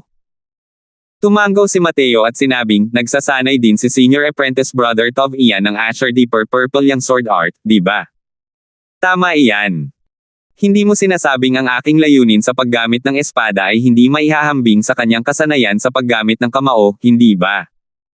Narinig ni Tov Ian ang ipinahiwatig na kahulugan sa likod ng mga salita ni Mateo. Gayunpaman, ngumiti si Mateo at sinabing, mula sa isang tiyak na pananaw, natatakot ako na ang layuning mag-espada ni Senior Apprentice Brother Tov Ian ay talagang hindi kayang tapatan ang layunin niyang kamao. Nang sabihin ito ni Mateo, hindi lamang si Tov Ian, maging sina Rosie at Sandra ay nakaramdam na ito ay medyo walang katuturan. Malalim ang pagkakaintindi ni Tov Ian sa Asher Deeper Purple yang sword art. Paano ito hindi maihahambing sa Terry na katatapos lang tahakin ang Nine Heavens Road? Hindi nagalit si Tov Ian. Sa halip, nagtanong siya, sa anong pananaw? Kung makatwiran ang sinabi ni Mateo, natural lang na malalaman niya. Kung kalokohan lang iyon, hindi na niya kailangang magpatuloy sa pakikipag-usap. Senior Apprentice Brother, tanungin mo ang sarili mo, paano maihahambing ang intensyon mong mag-espada kay Forefather Welten? Siyempre, malayong-malayo ito sa maihahambing. Si Ninong Welten ay isang henyo. Ang kutob ko sa paggamit ng espada ngayon ay halos 60% ng sa kanya. Bakit? Hindi mo naman masasabing kayang tapatan ni Terry si Ninong Welten, di ba? Kung makakapantay siya o hindi, hindi ko alam. Pero sa hinaharap, baka may pagkakataon siyang maabot ang taas ni Forefather Welten. Huwag kang mag-alala, Senior Apprentice Brother, makinig ka sa akin. Bagamat mabuti ang mga pamamaraan ng ating mga ninuno, ang sa iyo ang pinakamalakas. Marahil ay ayaw makinig ni Senior Apprentice Brother dito, pero ang iyong Azure Deeper Purple Young Sword Intent ay hindi kailanman makakarating sa kaharian ni Forefather Welten kahit gaano ka pa magsanay. Dahil ang Sword Intent na ito ay nilikha niya. Sa kabilang banda, para kay Terry, ang kanyang Fist Intent ay nahiwalay na sa Azure Deeper Purple Young Sword Art, at nakahanap siya ng martial path na para lamang sa kanya. Kung patuloy niyang mapeperpekto ang landas na ito, ang kanyang mga nagawa sa hinaharap ay kahit papaano ay kasing taas ni Forefather Welten. Sandali na tumigil si Mateo bago nagpatuloy, ang intensyon ni Terry sa kamao ay mayroon ng pangunahing anyo ng tunay na intensyon. Nagpapakita pa rin ng mapanghamak na ekspresyon si Tov Ian bago ito. Ngunit sa bandang huli, ang kanyang mukha ay naging seryoso. Hanggang sa marinig niya ang dalawang salitang tunay na intensyon. Napatitig si Tov Ian kay Mateo na tulala. Sa buong walang hanggang mundo, mabibilang sa isang kamay ang bilang ng mga martial artist na may tunay na intensyon. Ang mga martial artist na may tunay na intensyon ay pawang mga alamat. Ayon sa kaalaman ni Tov Ian, tanging ang iilang napakalakas na nilalang sa Northern Domain lamang ang may sariling tunay na layunin. Pero ngayon, sinasabi sa kanya ni Mateo na ang mukhang simpleng binata na iyon ay talagang may tunay na intensyon. Kahit na elementarya pa lamang ang anyo nito, sapat na itong nakakatakot sa buong Southern Domain.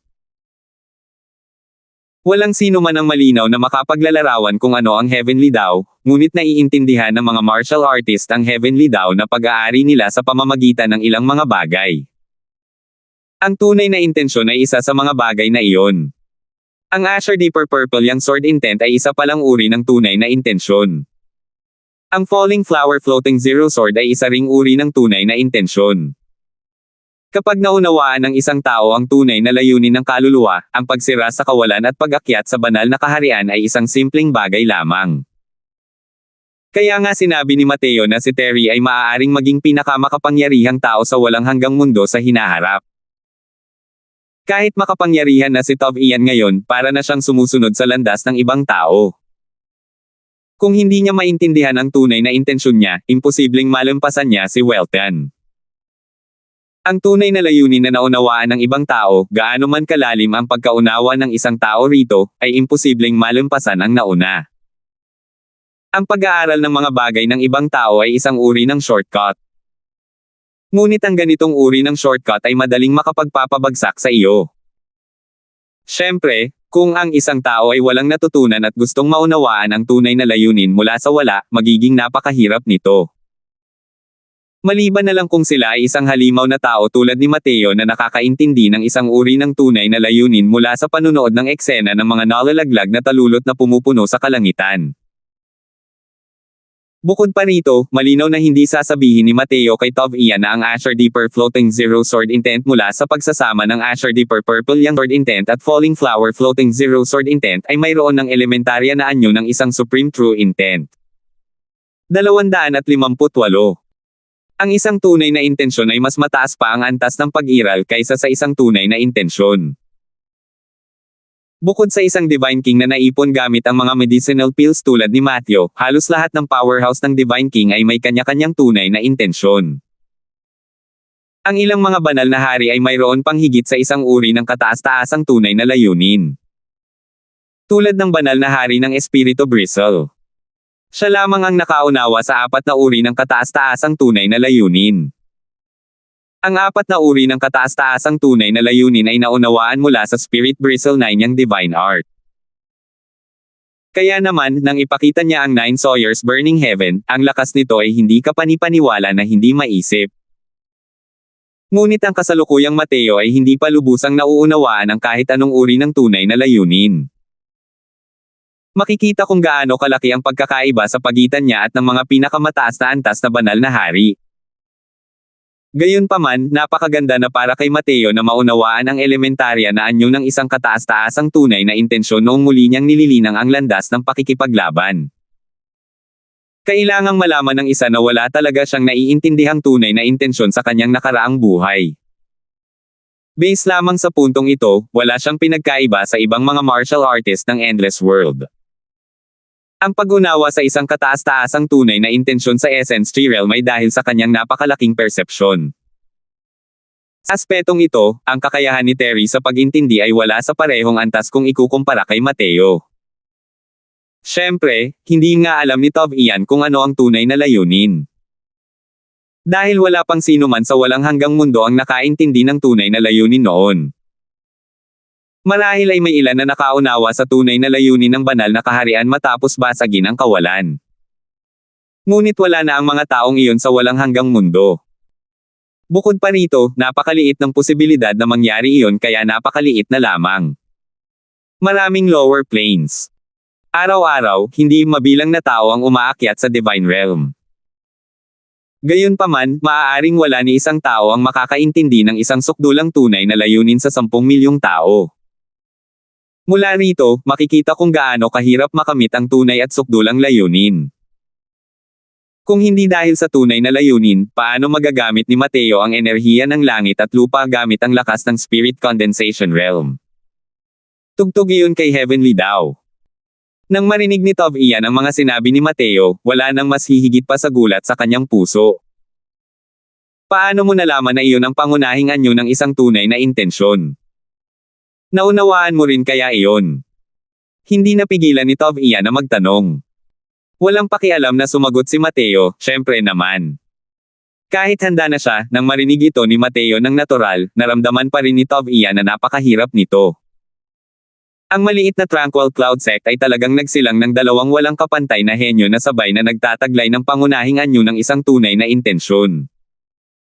Kung lubos nilang mauunawaan ang tunay na layunin sa hinaharap, hindi ba't ang Tranquil Cloud Sect ang magiging nangungunang dakilang sekta sa Endless World? Naramdaman ni Tove iyan na naiintindihan lamang ni Mateo ang pangunahing anyo ng isang tunay na layunin. Tutal, napakahirap intindihin ang tunay na layunin. Dahil sa edad ni Mateo, ang pag-unawa sa pangunahing anyo ng isang tunay na layunin ay napakahirap na. Paano kaya lubos na mauunawaan ang tunay na layunin? Malinaw na hindi alam ni Tove iyan na ang dahilan kung bakit nauunawaan ni Terry ang pangunahing anyo ng isang tunay na layunin ay dahil lamang sa isang daliri bago umalis si Mateo at hindi dahil sa Nine Heavens Road. Isipin mo hanggang dito, hindi mapigilan ni Tove iyan na sisihin ang sarili niya. Palagi niyang iniisip na isa siyang walang kapantay na henyo at tiyak na susunod sa kagustuhan ng kanyang lolo sa hinaharap, na siyang magpapaangat sa Tranquil Cloud Sect. Pero ngayon, ang taong nakaunawa sa pangunahing anyo ng isang tunay na layunin ay hindi pala siya kundi dalawang disipulo na nagmula sa dojo ng sekular na mundo. Naglalakad sa sarili kong landas ha. Bulong ni Tove iyan sa sarili, unti-unting nawawala ang kanyang sigla. Tumingin siya kay Mateo at sinabing, sige. Inaabangan ko na ang laban ninyong dalawa. Pagdating ng panahon, hayaan mong makita ko ang tinatawag na pagtahak sa sarili ninyong landas. Iyon naman talaga ang gusto ko noon pa, sabi ni Mateo nang may bahagyang ngiti. Pagkaalis ni Tove iyan, bumaba rin si Terry mula sa plataporma. Nang makita niya si Mateo, hindi sinasadyang bumakas ang kahihiyan sa mukha ni Terry. Kahit naunawaan niya ang kanyang intensyon, kalahati ng papuri ay napunta kay Mateo. Ang daliri ni Mateo ay may intensyong gabayan si Lucian tulad ng isang guro na nagpapakita para sa kanyang disipulo. Isang biswal na representasyon. Dahil naunawaan ni Terry ang isang maliit na balak na pagmamay-ari niya mula roon, maituturing na kalahati ng kanyang Panginoon si Mateo. Bagamat alam niyang napakahalimaw ni Mateo, halatang naiilang si Terry na tretuhin siya bilang kanyang amo. Haha, ang Sawyer Tech na yan ngayon lang ay maayos naman. Ang pag-unawa sa pangunahing anyo ng isang tunay na intensyon ay nasa sarili mong kakayahan. Hindi mo kailangang makaramdam ng agam-agam. Malinaw na nakita ni Mateo ang pagkailang ni Terry at hindi na lang ito pinansin at tumawa. Naningkit ang mga mata ni Terry. Nawala ang bakas ng pagkapahiya, at napasigaw siya sa gulat, payak na anyo ng tunay na intensyon. Sinasabi mo bang naunawaan ko ang tunay na intensyon? Hanggang ngayon, hindi pa rin alam ni Terry na nakatapak na siya sa isang malawak na landas. Ngunit hindi masisisi si Terry sa hindi pag-alam. Ito ay dahil napakakaunti talaga ng mga martial artists sa walang hanggang mundo na may tunay na intensyon. Bukod dito, ang mga martial artists na may tunay na intensyon ay kadalasang pinahahalagahan ang kanilang mga ari-arian. Natural na imposible para sa kanila na ipakita ito sa publiko tulad ni Mateo. Hindi rin nakakapagtaka na hindi alam ni Terry. Gayunpaman, malinaw na malinaw kay Terry kung ano ang ibig sabihin ng pag-unawa sa tunay na layunin para sa kanya. Hindi naman masama. Kahit mababaw pa rin, ang kamao kanina ay mayroon ng panimulang anyo ng tunay na intensyon. Pagkumpirma ni Mateo. Nang matanggap ang tiyak na sagot, nang inig ang buong katawan ni Terry nang magsimula siyang manginig sa kasabikan. Haha, kanina pa nga sinasabi ni Mateo na pwede kang maging pinakamalakas na powerhouse ng Endless World sa hinaharap. Singit ni Sandra habang humahajejek. Gulat na tumingin si Terry kay Mateo. Hindi niya inakalang ganoon pala kataas ang pagpapahalaga niya sa sarili. Tapos dumating ang problema, kung siya ang pinakamalakas na powerhouse ng Endless World, paano naman si Mateo? Base lamang sa isang daliring iyon, lubos na naunawaan ni Terry ang pagkakaiba sa pagitan niya at ni Mateo. Kung maaari pa nga siyang maging pinakamalakas na powerhouse ng Endless World, ano kaya ang mararating ni Mateo? Kung naunawaan na niya ang pangunahing anyo ng tunay na intensyon, hindi ba't ibig sabihin noon ay ang daliring ipinakita ni Mateo ang tunay na intensyon? Habang iniisip ang hanggang dito, huminga ng malalim si Terry. Haha, tingnan ninyo kung gaano siya kabalisa na hindi man lang makapagsalita, nakangising sabi ni Sandra. Namula si Terry, ngunit ngumiti si Mateo at sinabing, ang pag-unawa sa pangunahing anyo ng tunay na layunin ay simula pa lamang. Mahaba pa ang landas sa hinaharap. Kailangang gugulin ng isang tao ang 10 beses, 100 beses, ng pagsisikap ng mga ordinaryong tao kung gusto nilang lumikha ng isang ganap na tunay na layunin. Tumanggaw si Terry at sinabing, gaano man kahirap ang daang ito, lalakad ako hanggang sa dulo. Napakatatag ng pusong pandigma ni Terry. Nakikita ito ni Mateo, kaya natural lang na hindi siya masyadong magsasalita. Gayunpaman, medyo nadidismaya pa rin si Terry sa kanyang puso. Ang ibang tao ay kinailangang gumugol ng 10 beses, 100 beses, ng pagsisikap bago nila maunawaan ang tunay na layunin. Kumusta ka naman? Tunay ngang kasuklam-suklam ang pagkukumpara ng mga tao, kung magkukumpare ka ng mga bagay-bagay, itatapon mo rin sila. Tama, ang intensyon mo sa unang tingin ay dapat nakabilang sa isang mas mataas na antas. May pangalan ka na ba? Biglang tanong ni Mateo. Umiling si Terry nang walang ekspresyon. Hindi ko nga alam na naiintindihan ko pala ang tunay na intensyon. Bakit may pangalan pa? Dahil ganoon nga, bibigyan kita ng pangalan, sabi ni Mateo. Sa lohikal na pagsasalita, ang tunay na intensyon ng isang tao ay dapat na pangalanan mismo ng kanyang sarili. Ang kahilingang ito mula kay Mateo ay medyo mapangahas.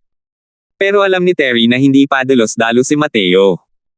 Tiyak na may mas malalim na kahulugan ang mga salitang ito. Habang iniisip ito, tumanggaw si Terry at sinabing, iyon lang ang maaari kong hilingin. Kanina, nakita ko na ang intensyon mong gumamit ng kamao ay madaling nakabasag sa miniature fire domain na ginawa ng kalaban mo. Ang lakas nito ay napakalakas. Sa tingin ko, tawagin mo na lang itong Breaking Fantasy. Nakangiting sabi ni Mateo. Breaking Fantasy Fist Intent. Pinag-isipan ni Terry ang pangalang ito. Unti-unting lumino ang kanyang mga mata, at masayang sinabi, maraming salamat kay Senior Apprentice Brother Crosswell sa pagbibigay ng pangalang ito. Nakakabasag na panta siya. Ang dalawang salitang ito ay naglalaman ng lahat ng kanyang pangunawa. Itinuro rin ito ang direksyon na kailangan niyang tahakin mula ngayon. 250.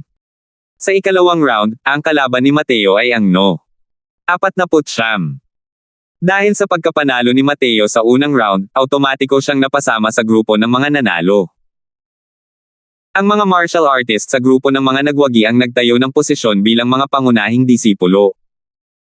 Habang ang mga disipulong natalo sa unang round ay kailangang sumailalim sa tunggalian sa grupo ng natalo. Ang natalo ring grupo ay kailangang magpatuloy sa walang tigil na pakikipagkompetensya hanggang sa 5 pagkabigo ang lumitaw sa huling round. Sasailalim sila sa isang laban kasama ang nangungunang 5 disipulo ng outer sect. Ang mga mananalo ay patuloy na mananatili sa kanilang core disciple status habang ang mga matatalo ay automatikong matatanggal at magiging outer sect disciple. Kinailangang ipagpatuloy ng grupo ng nagwagi ang parehong kompetisyon hanggang sa maisilang ang nangungunang 3. Ang nangungunang 3 disipulo ay magsasagawa ng tunggalian kung saan ang huling 3 ay kabilang sa mga piling disipulo. Ang mananalo ay uusad sa piling disipulo at ang matatalo ay magiging pangunahing disipulo.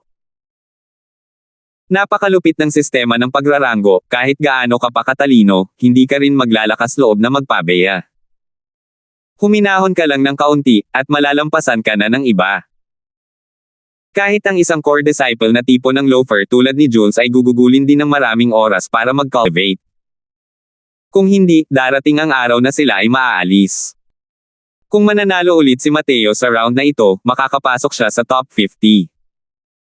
Huwag mong tingnan kung paano nagkaroon ng 200 core disciples.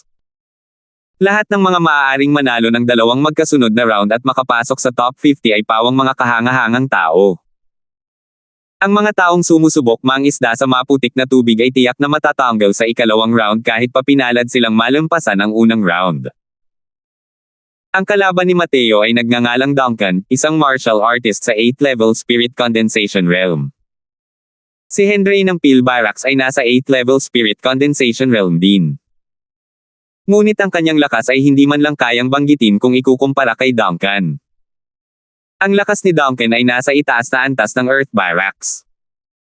Bukod sa mga eksperto sa 9th level Spirit Condensation Realm at mga pinakamatataas na antas ng 9th level Spirit Condensation Realm, si Duncan ang itinuturing na pinakamalakas.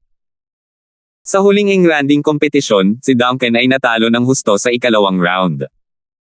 Ngayong malaki na ang naging pagbuti ng kanyang lakas, ang layunin niyang itakda para sa kanyang sarili sa malaking kompetisyong ito ay ang makapasok sa ikatlong round. Nang makita niya ang 4th level Spirit Condensation Realm na si Mateo sa tapat niya, hindi niya maiwasang makaramdam ng labis na ginhawa. Isa itong tunay na regalo mula sa langit. Ikaw ang no. 52. Biglang naalala ni Duncan. Hindi ba't ang kalaban niya ay ang no? 52 na unang nanalo sa unang round. Alam ni Mateo ang iniisip niya at hindi niya mapigil ang matawa at sabihin, syempre naman. Kung hindi, bakit ako tatayo rito? Hindi napigilan ni Duncan ang labis na pagkamangha habang sinasabi niya, lakas ng 4th level Spirit Condensation Realm. Paano ka naging unang nakapasa sa unang round? Para maging mas mabilis pa kaysa kay Senior Apprentice Brother Tov Ian. Nagkataong nakalaban ko ang kalaban ko ilang araw na ang nakalipas. Alam niyang hindi siya ang makakalaban ko, kaya inamin niya agad ang pagkatalo, hindi ito itinago ni Mateo at tapat na sumagot. Kaya pala ganoon. Kung gayon, napakaswerte mo talaga. Sa palagay ko, ang kalaban mo ay isa sa pinakamahina sa human barracks, hindi ba? Kung hindi, sa lakas mo, napakahirap manalo. Hindi sinasadyang bamaantong hininga si Duncan. Bamaantong hininga siya na maganda ang swerte ni Mateo at maganda rin ang swerte niya. Ang makaharap ang ganitong kalabang tao sa ikalawang round, hindi ba't kalooban ito ng langit? Hindi mapigilan ni Duncan na isipin na kung mas maganda ang kanyang swerte at mas mahina ng kaunti ang kalaban na nakasalubong niya noong ikatlong round, baka makapasok pa siya sa ika-4 na round. Ito ay magiging isang makasaysayang sandali sa kanyang buhay. Kalat na ang pangalan ni Mateo sa mga elder ng Peel Hall. Pero sa mga core disciples, hindi naman talaga siya ganoon kasikat. Bagamat walang tigil ang mga elder na nakakakita sa kanya nitong mga nakaraang araw, hindi pa rin nagpapakita ng mukha si Mateo. Kaya naman, hindi gaanong maraming tao ang talagang nakakakilala kay Mateo sa mga pangunahing disipulo. Siyempre, kahit kilala ni Duncan si Mateo, hindi nito maaapektuhan ang kanyang paghuhusga sa lakas ni Mateo. Kahit basura tulad ni Jules, kayang-kaya siyang patahanan ni Duncan gamit ang isang kamay. Bagamat hindi ka panipaniwala ang lakas ng nakababatang apprentice na ito at kayang makipaglaban, malinaw na medyo kulang pa rin siya sa kasanayan para subukang tumawid sa apat na maliliit na kaharian para labanan ito. Paanong hindi alam ni Mateo ang maliit na pukana ni Duncan? Hindi niya ito ibinunyag at nakangiting sinabi, oo. Hindi naman talaga masama ang swerte. Tuwang-tuwa ang kabilang panig na maganda ang kanyang swerte. Paanong hindi napuno ng emosyon si Mateo dahil sa kanyang swerte? Mayroong ilang mga round para sa engranding kompetisyon ng sect na ito. Ang mga kalaban sa likuran ay lalong lalakas. Kung direktang makakasalubong niya ang isang eksperto, magiging napakalaki ng kanyang pagkapagod. Hindi ganoon kadaling talunin ang mga kalaban na nasa peak 9th level Spirit Condensation Realm at Half-Step Crystal Formation Realm. At sa kasalukuyan, ang pakay ni Mateo ay walang iba kundi si Tov Ian at ang dalawa pa. Sa sandaling ito, muling umalangaw-ngaw ang boses ni Elder Taylor, nagsisimula na ang ikalawang round. Nagbigay-pugay sina Mateo at Duncan. Opisyal nang nagsimula ang ikalawang round. Pagkatapos magpugay, hindi gumalaw si Duncan. Tumayo siya nang nakatalikod ang mga kamay at buong pusong sinabi, Junior Apprentice Brother, kumilos ka muna. Natatakot ako na pagkatapos kong kumilos, wala ka ng pagkakataon. Marahil ay medyo humihingi siya ng paumanhin sa pagkakatagpo ng isang mahinang kalaban, kaya naman nadama ni Duncan na dapat unang umatake si Mateo. Hindi inaasahan ni Mateo na magiging ganito kabukas palad si Duncan para ibigay ang inisyatibo sa kanya. Hindi niya maiwasang mabigla nang magtanong ito, sigurado ka? Tumanggaw si Duncan. Siyempre naman.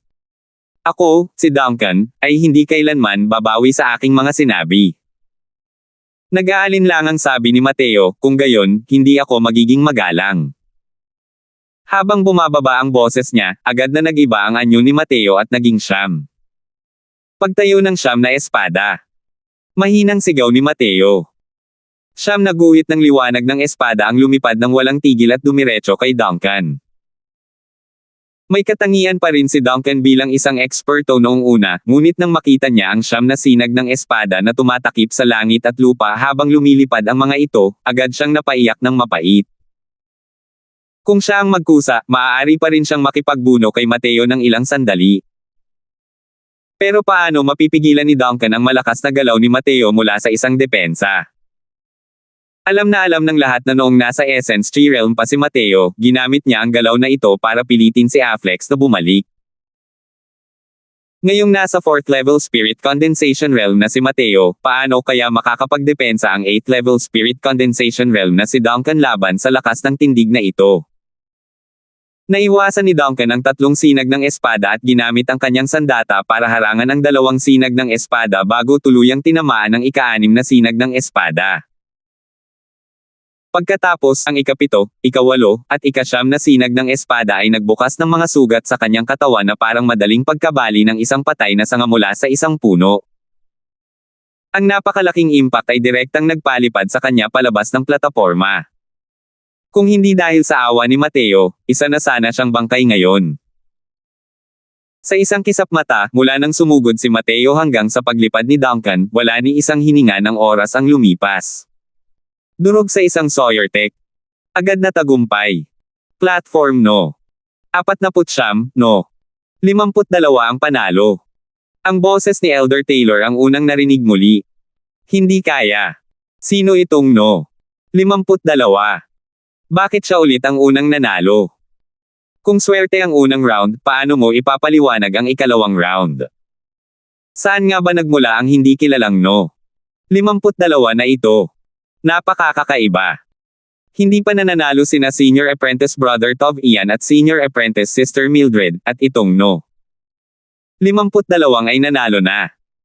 Ang tagumpay ni Mateo ay nagdulot ng isa pang kaguluhan. Bahagyang bumagsak ang ekspresyon ni Tov Ian, at bumilis ang paghawak sa espadang hawak niya. Pagkatapos ng tatlong galaw, pinalipad ni Tov Ian ang kanyang kalaban. Tagumpay. Ang kalaban ni Tov Ian sa ikalawang round ay isang 9th level Spirit Condensation Realm. Malakas ang kanyang lakas. Puwersa siyang kumapit hanggang sa ika-10 Sawyer Tech bago natalo.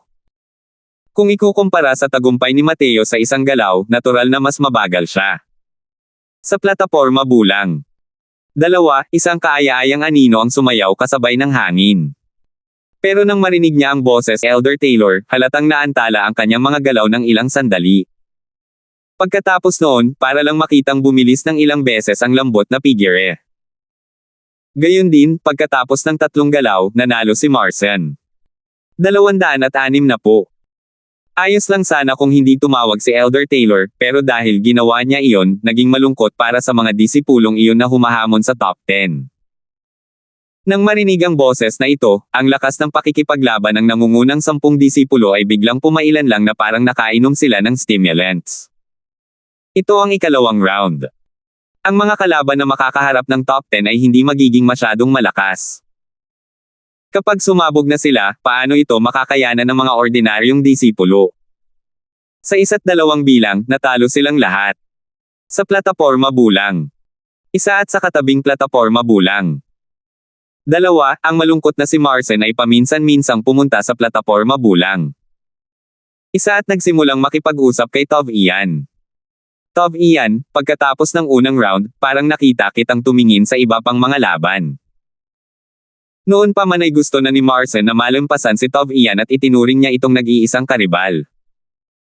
Kaya naman, hindi niya ito kailanman tinawag na Senior Apprentice Brother Tov Ian. Kasalukuyang nagpapagaling si Tov Ian habang nakapikit. Nang makitang nagtanong si Marson, iminulat niya ang kanyang mga mata at tumingin sa kanya, sabay ngiti, ang no. 52 ay isang kawili-wiling kalaban.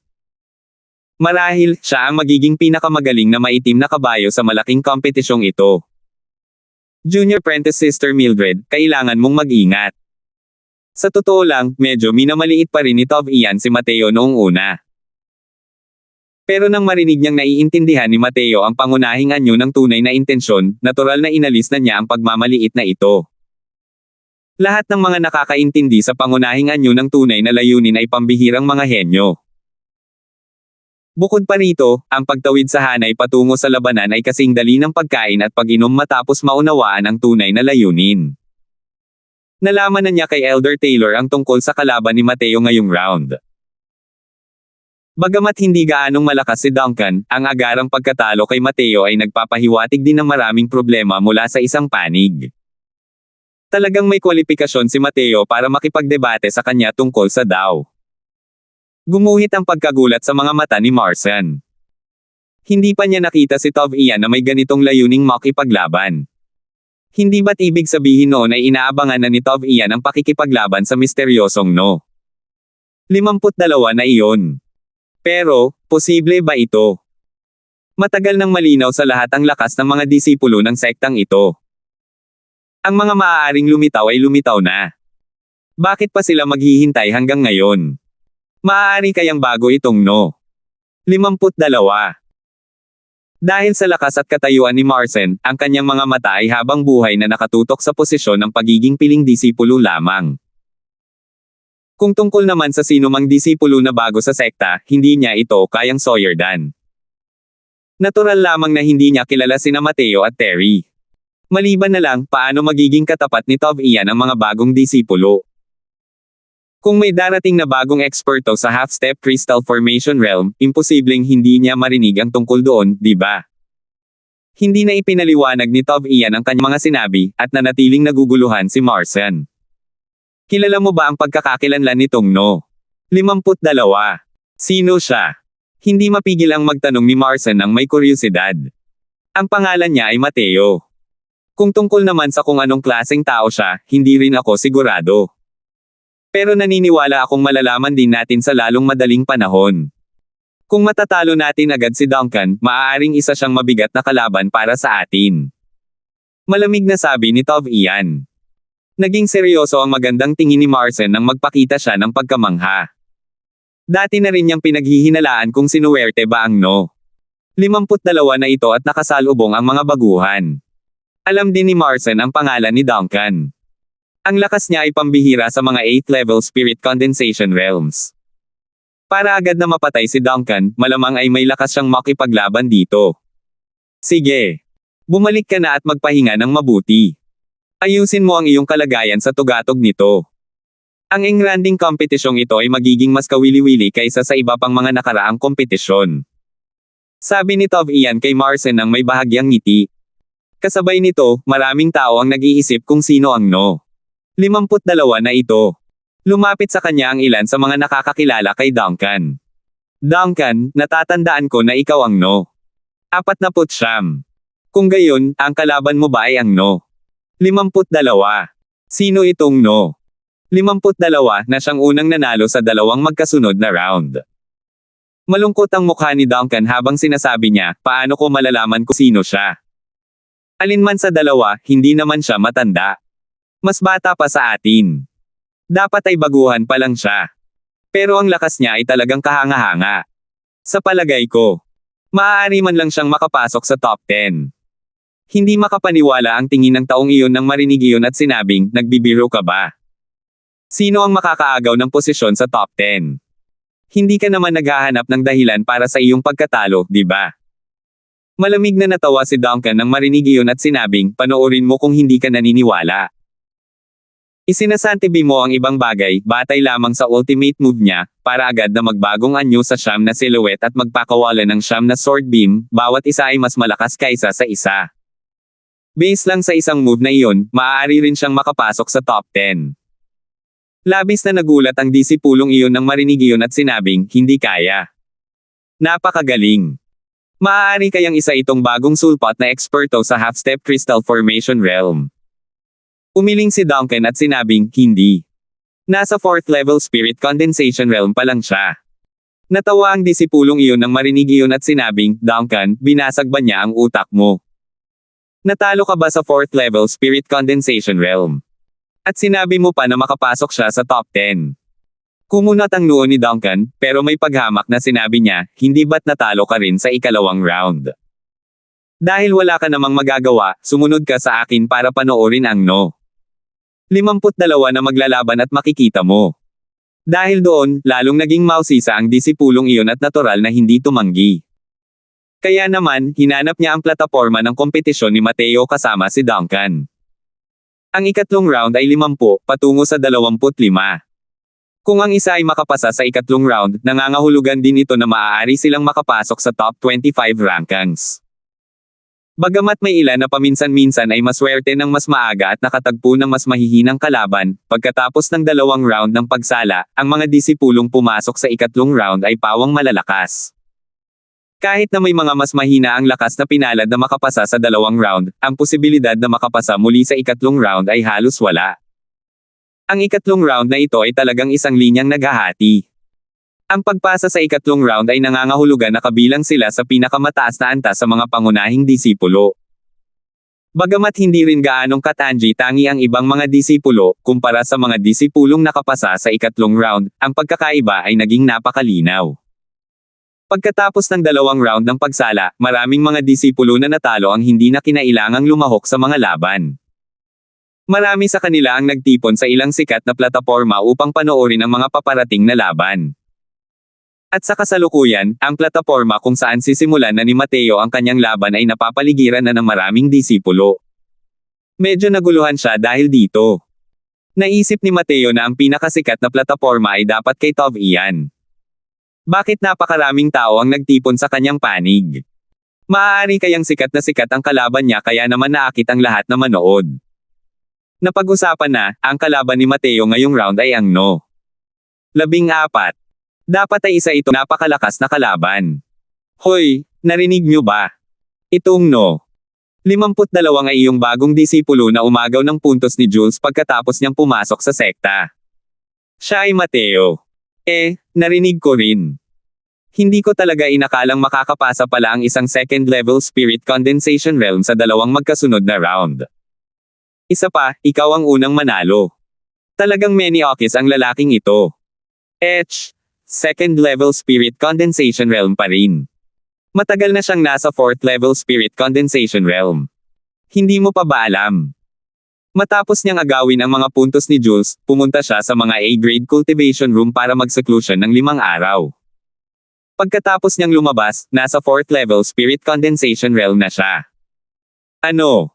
Mayroon ba talagang ganoon? Hindi ka panipaniwala? Talagang hindi ka panipaniwala. Hindi ko inakalang may ganitong halimaw na nakapasok sa sekta ngayon. Paano tayo makakaligtas? Pero, kahit na makalusot siya sa 4th level spirit condensation realm, paano niya nagawang makalusot sa dalawang magkasunod na round ng may ganitong lakas?